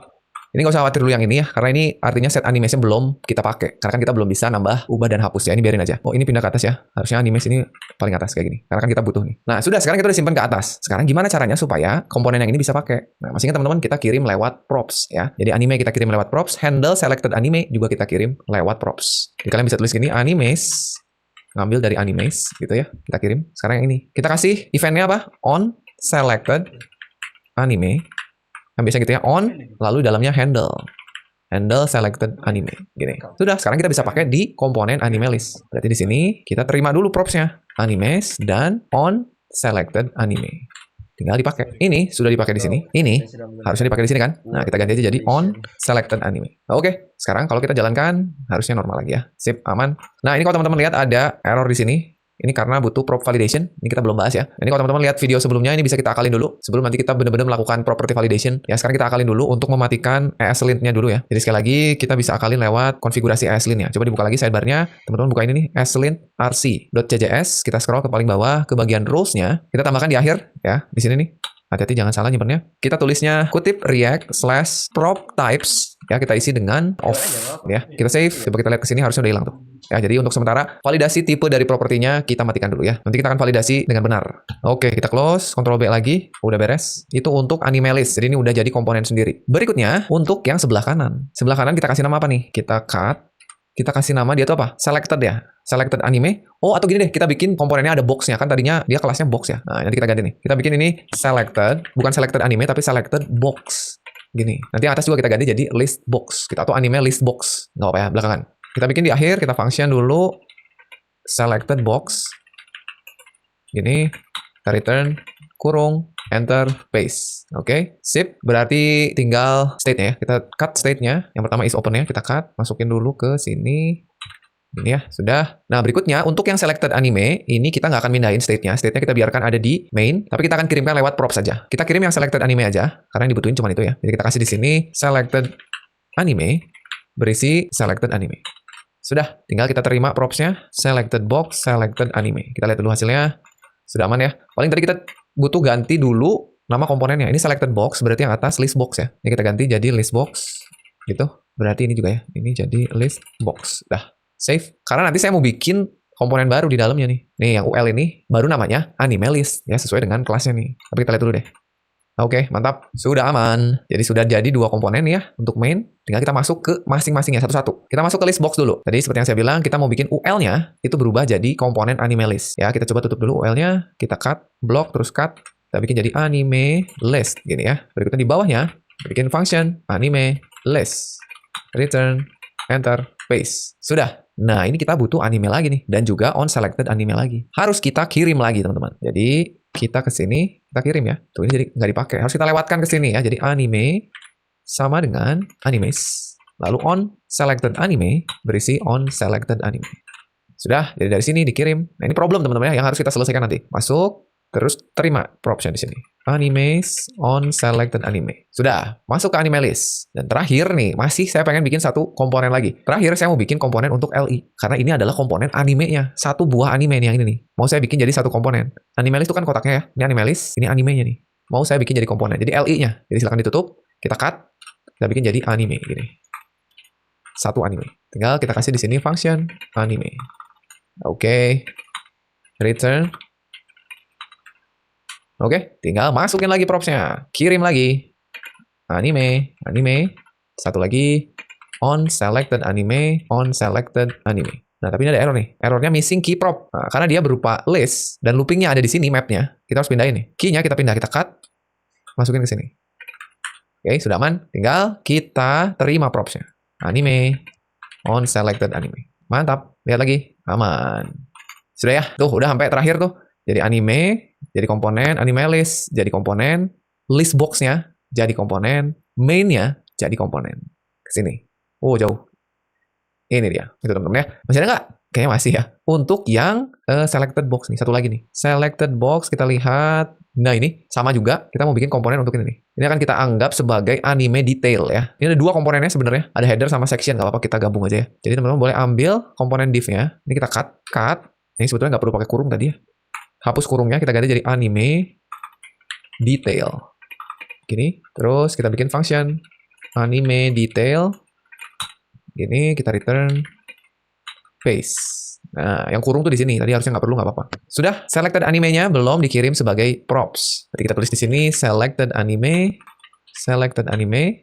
Kita kirim ke sini, selected anime. Sip, lihat hasilnya. Aman. Oke, kayak cukup ya. Kalau teman-teman masih mau bikin ini sebagai komponen sendiri juga boleh ya. Anime detail gitu. Atau detail header gitu boleh juga ya. Sip, teman-teman. Jadi itu dia cara kita untuk bikin komponennya yang tadinya besar menjadi kecil-kecil gitu. Kalau teman-teman punya solusi lain, ya boleh silahkan tulis aja di kolom komentar perubahan apa yang teman-teman lakukan. Oke, tapi sebelum kita lanjutkan, kita kembali ke slide dulu ya. Kita akan bahas dulu mengenai kategori dari komponen. Jadi sebenarnya komponen-komponen yang kita pecah tadi, itu ada kategorinya sendiri-sendiri teman-teman. Ya kita lihat apa aja, supaya nanti kita bisa paham ketika mau bikin atau mecah UI jadi komponen. Yang pertama, ada komponen yang disebut dengan stateless komponen atau presentational komponen. Yang kedua, ada yang disebut dengan stateful komponen. Dan yang ketiga, ada yang disebut dengan structural components. Apa itu maksud dari masing-masing komponen ini? Kita bahas. Yang pertama, stateless komponen atau presentational komponen. Itu adalah komponen yang di dalamnya nggak punya state. Jadi dia nggak bikin state di dalam komponen itu. Tapi kalaupun ada data, dia dapat dari props ya untuk nampilin datanya. Tadi harusnya kita lihat ada beberapa komponen yang punya perilaku ini. Jadi sekarang kita tahu ada komponen yang stateless di aplikasi kita. Nah ini biasanya komponennya kecil dan reusable. Ya coba cek lagi nih, kira-kira komponen mana yang merupakan stateless komponen. Penting untuk mengetahui ini ketika nantinya kita mau bikin si komponennya bisa digunakan kembali. Contoh, ada bagian header, ya lihat ini nggak punya state. Jadi memang bertujuan hanya untuk menampilkan logo aja gitu ya. Dan juga satu komponen anime ini. Tadi kita bikin sampai dengan komponen anime kan. Nah kalau lihat kodenya, sebenarnya di dalamnya nggak ada state-nya. Walaupun kita menggunakan state, tapi state-nya diambil dari komponen lain, diterima sebagai props gitu ya. Ini disebut dengan stateless komponen. Bertujuan hanya untuk menampilkan konten atau data. Berikutnya, stateful. Nah, komponen ini adalah komponen yang punya state atau state dibikinnya di komponen itu. Ini juga bisa dibuat reusable ya. Jadi nggak hanya yang stateless aja yang bisa dibikin reusable. Contohnya yang search ini. Ya tadi kita lihat di dalamnya ada state query. Walaupun belum kita pakai di episode kali ini, tapi ini bisa kita bikin reusable. Search-nya bisa kita gunakan di halaman lain atau di bagian lain dari aplikasi kita. Dan yang terakhir ada structural component.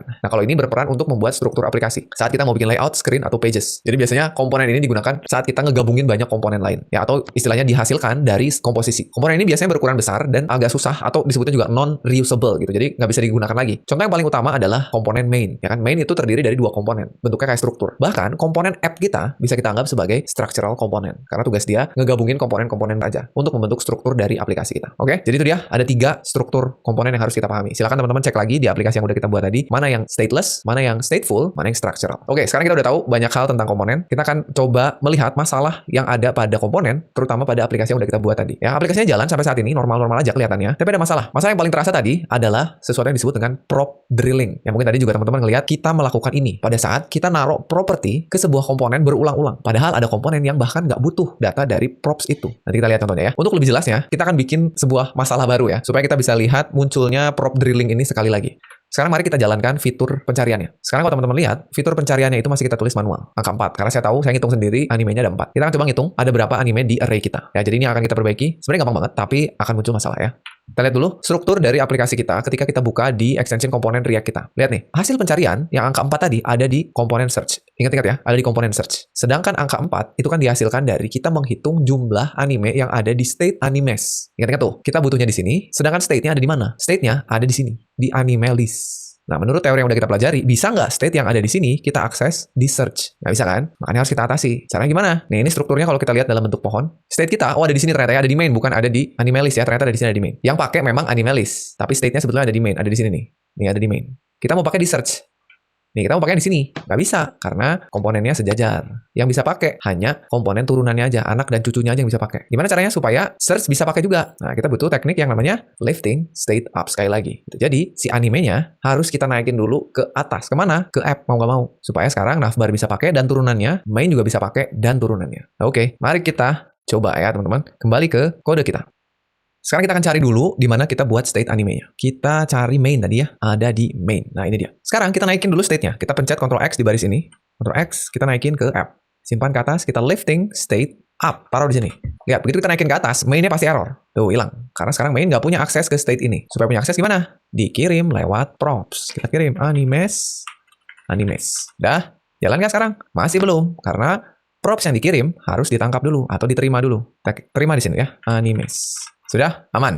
Itu baru ngebenerin yang anime. Sekarang kan kita butuhnya ganti yang ini nih, 6 result. Sekarang karena kita sudah punya akses ke sini dan yang butuhnya adalah 6 result, maka kita harus kirim lewat props. Dan kirimnya nggak bisa langsung ke sini. Kita harus kirimnya lewat komponen parentnya, sampai dengan nyampe ke dia. Jadi kita mulai dari kirim dulu di sini. Kita kirim ke navbarnya. Animes. Sudah, turun lagi dia ke navbar. Yang butuh mana? Logo atau search? Search, kirim ke sini. Animes. Animes. Selesai? Belum, karena navbarnya belum menerima props. Ya, sip. Turun lagi, search. Sampai ke sini, terima di props. Kirim ke 6 result. Animes. Sama dengan animes. Sudah. Terakhir kita terima di sini animes. Oh, jangan lupa pakai kurung kurawal animes. Udah, sekarang kita bisa pakai di 6 result. Sehingga saya bisa ganti angka 4 ini dengan menghitung berapa panjang array anime kita. Ya, jadi kasih kurung kurawal, masuk ke mode JavaScript, kita animes.length. Gitu, cara ngitung panjangnya. Sebenarnya yang dibutuhin cuma baris ini, teman-teman. Cuman karena propsnya ada di atas jauh, maka kita harus bore gitu ke dalam. Makanya namanya prop drilling. Di drill gitu, di bore ke bawah. Save, kita lihat 4, aman ya. Kalau kita hapus satu array kita, nih kita hapus yang Shideku, kita hapus ya. My Hero Academia, kita hapus, Ctrl X aja ya. Kita save, sekarang kan jadi cuma 3 nih. Berubah jadi 3 ya. Mantap, kita kembalikan lagi, Ctrl Z. Save, balik ke sini, kita refresh. 4. Nah, oke. Itu jadi sekarang kita udah punya problem prop drilling. Ada 2 sebetulnya. Kita ngedrill propnya ke navbar sama kita ngedrill propnya ke main. Ini harus kita benerin. Tapi sebelumnya balik ke slide dulu.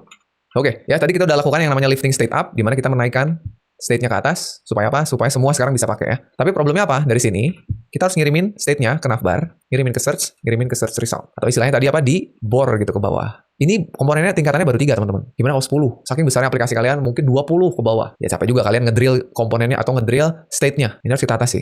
Untuk mengatasi prop drilling, kita harus tahu dulu sebuah konsep yang dinamakan dengan component composition. Bagaimana kita mengkomposisi komponen dengan benar. Kita lihat dulu, apa itu component composition? Jadi dia adalah sebetulnya sebuah teknik untuk merancang atau membuat komponen yang benar. Yang mengkomposisi komponen, nge-compose. Gitu, yang ngerancang, ngebentuk, ngebikin, nyusun komponen. Atau, ini adalah proses memecah belah bagian menjadi komponen kecil, lalu menggabungkannya menjadi komponen yang lebih besar. Sebetulnya tadi kita udah lakukan itu. Jadi tekniknya kita punya komponen yang besar yang masih berantakan lah gitu istilahnya ya. Kita pecah satu-satu, jadi komponen yang kecil, terus kita susun mana nih yang kira-kira punya karakteristik yang sama, jadi bagian yang sama, kita bikin jadi komponen yang besar. Karena kita tahu tadi ada stateful, stateless, dan juga structural. Anggap aja Lego lah. Kalau kalian mau bikin sebuah bentuk baru dari Lego yang udah jadi, kita harus pecah dulu sampai jadi bagian terkecilnya. Baru kita susun sesuai dengan yang kita butuhin. Yaitu namanya tekniknya component composition. Tujuannya apa? Tujuannya agar komponen tersebut mudah untuk dikelola dan digunakan kembali ya. Itu yang penting. Dikelola dan digunakan kembali. Manfaat dari component composition ada 4 sebetulnya. Ada reusability, supaya kita bisa menggunakan ulang komponennya ke berbagai tempat di aplikasi kita. Modularity, supaya UI kita terpecah menjadi komponen yang masuk akal gitu ya. Komponen kecil, masuk akal, supaya gampang dikelola dan dipahami. Apalagi kalau kalian kerja tim. Manfaat lain adalah separation of concern. Jadi komponennya itu dapat fokus ke fungsionalitasnya masing-masing. Supaya nanti ketika kalian mau ngedebug ya atau ngetes, itu menjadi lebih mudah. Dan yang terakhir, agar kodenya mudah di-maintain atau maintainability. Kalau kedepannya kalian mau melakukan perubahan, mau ngupdate, itu nggak susah. Kalau komponen composition kalian udah bagus gitu ya. Caranya gimana?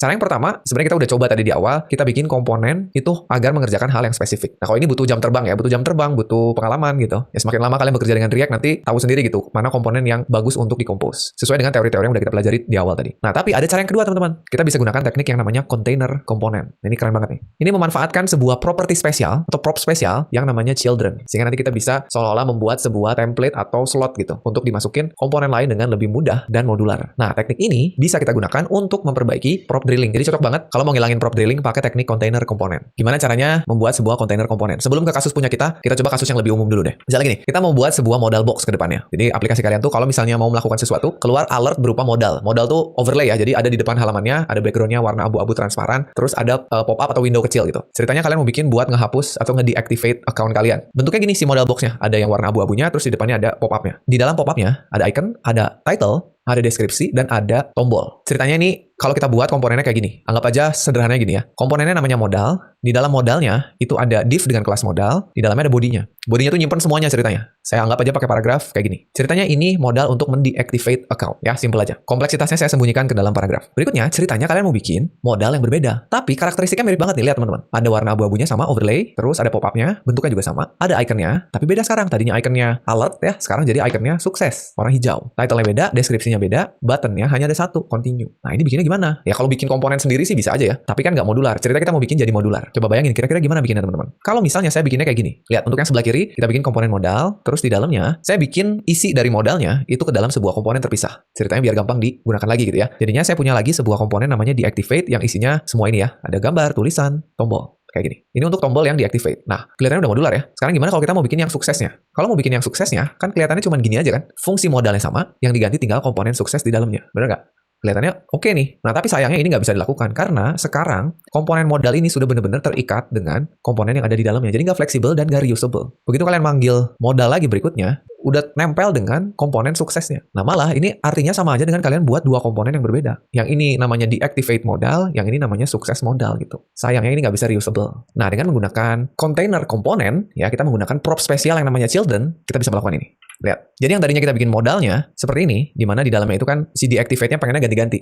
Misalkan sukses, warning, terus alert kayak gini. Nah, kita bisa siapin template-nya kayak gini. Jadi sekarang si komponen yang akan menerima props namanya children, bener-bener namanya children. Terus di dalam komponennya, di tempat yang mau kita bikin dia jadi dinamis atau berubah-ubah, kita panggil children-nya. Tulisnya gini. Nah, nanti kalian tinggal bikin aja sebuah komponen untuk kita sisipkan, kita masukin ke dalam sini. Jadi kontainernya gitu bener-bener namanya kontainer komponen. Nanti semua isi dari komponen deactivate bisa masuk ke children-nya. Sehingga kalau kita mau bikin komposisinya, kalian nulisnya begini. Lihat agak beda. Sekarang komponen kalian punya tutupnya. Jadi komponen modal buka, komponen modal tutup. Di tengah-tengahnya kita sisipkan komponen deactivate. Nah, ini kerennya, komponen deactivate akan masuknya ke sini, ke slot yang udah kita siapin. Gitu. Sehingga ini akan menjadi komponen deactivate. Nah, harusnya sekarang kalian udah bisa nebak kalau mau bikin sukses gimana. Bikin sukses, sama aja. Modalnya tetap sama, nggak ada yang berubah sama sekali. Tinggal kita siapin aja komponen sukses, lalu kita sisipkan suksesnya ke dalam modalnya. Ya, ini keren banget nih. Sehingga berubahlah jadi komponen sukses. Jadi kalian mau nyiapin banyak komponen template-nya, bisa tinggal nanti mau dipanggil yang mana gitu. Oke, mari kita coba ke kasus kita. Kita benerin dua hal. Kita benerin yang 6 result dan juga yang anime list. Balik ke sini. Kita benerin yang 6 result dulu ya. Lihat nih, kita ngedrill props-nya dari sini. 1 ke navbar. Kan tadinya dari sini ya. Masuk ke navbar. Lihat di navbar. Di komponen navbar kita pakai anime nggak? Nggak kan? Kita cuma ngelewatin aja. Ngebor gitu ke sini. Masuk ke search. Lihat di search. Di search dipakai nggak? Nggak dipakai. Ya, dilewatin aja. Masuk ke sini. Di 6 result baru kepake. Nah, jadi ngebenerin gimana? Nah, caranya gini. Sekarang, kita mau bikin si 6 result ini masuk ke komponen search di sini. Ya, jadi sekarang, ini bukan 6 result, teman-teman. Ini adalah children. Sehingga ini animase-nya bukan animase, tapi children. Gitu. Jadi nanti, 6 result ini akan masuknya ke sini. Kalau search-nya dipanggil. Nah, dari search ini, kalau kita scroll ke atas, di sini, kita juga bisa mengganti komponen search-nya, itu ngambil dari children-nya. Gitu. Jadi ini sebenarnya kita nggak butuh komponen search. Nanti kita panggilnya lewat komponen app kita. Jadi bisa kita ganti juga dengan children. Sehingga ini bukan animes, tapi children. Gitu ya, kita scroll ke atas ke bagian navbar-nya. Nah, di sini kita compose, teman-teman. Jadi animesnya nggak butuh di navbar kan? Sehingga kita nggak butuh ngedrill lagi. Kita compose jadi sebuah kontainer komponen. Nah, nanti di dalamnya kita mau ambil komponen search. Sehingga komponen search ini nanti akan menggantikan children ini. Masuk di navbar-nya, ya ini akan masuk ke children-nya kan?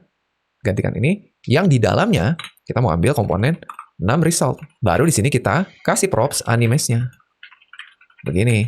Jadi search masuk ke sini, lalu di dalam search-nya, masuk komponen 6 result yang baru menggunakan animes. Ya, ini kalau kita lihat hasilnya, aman ya?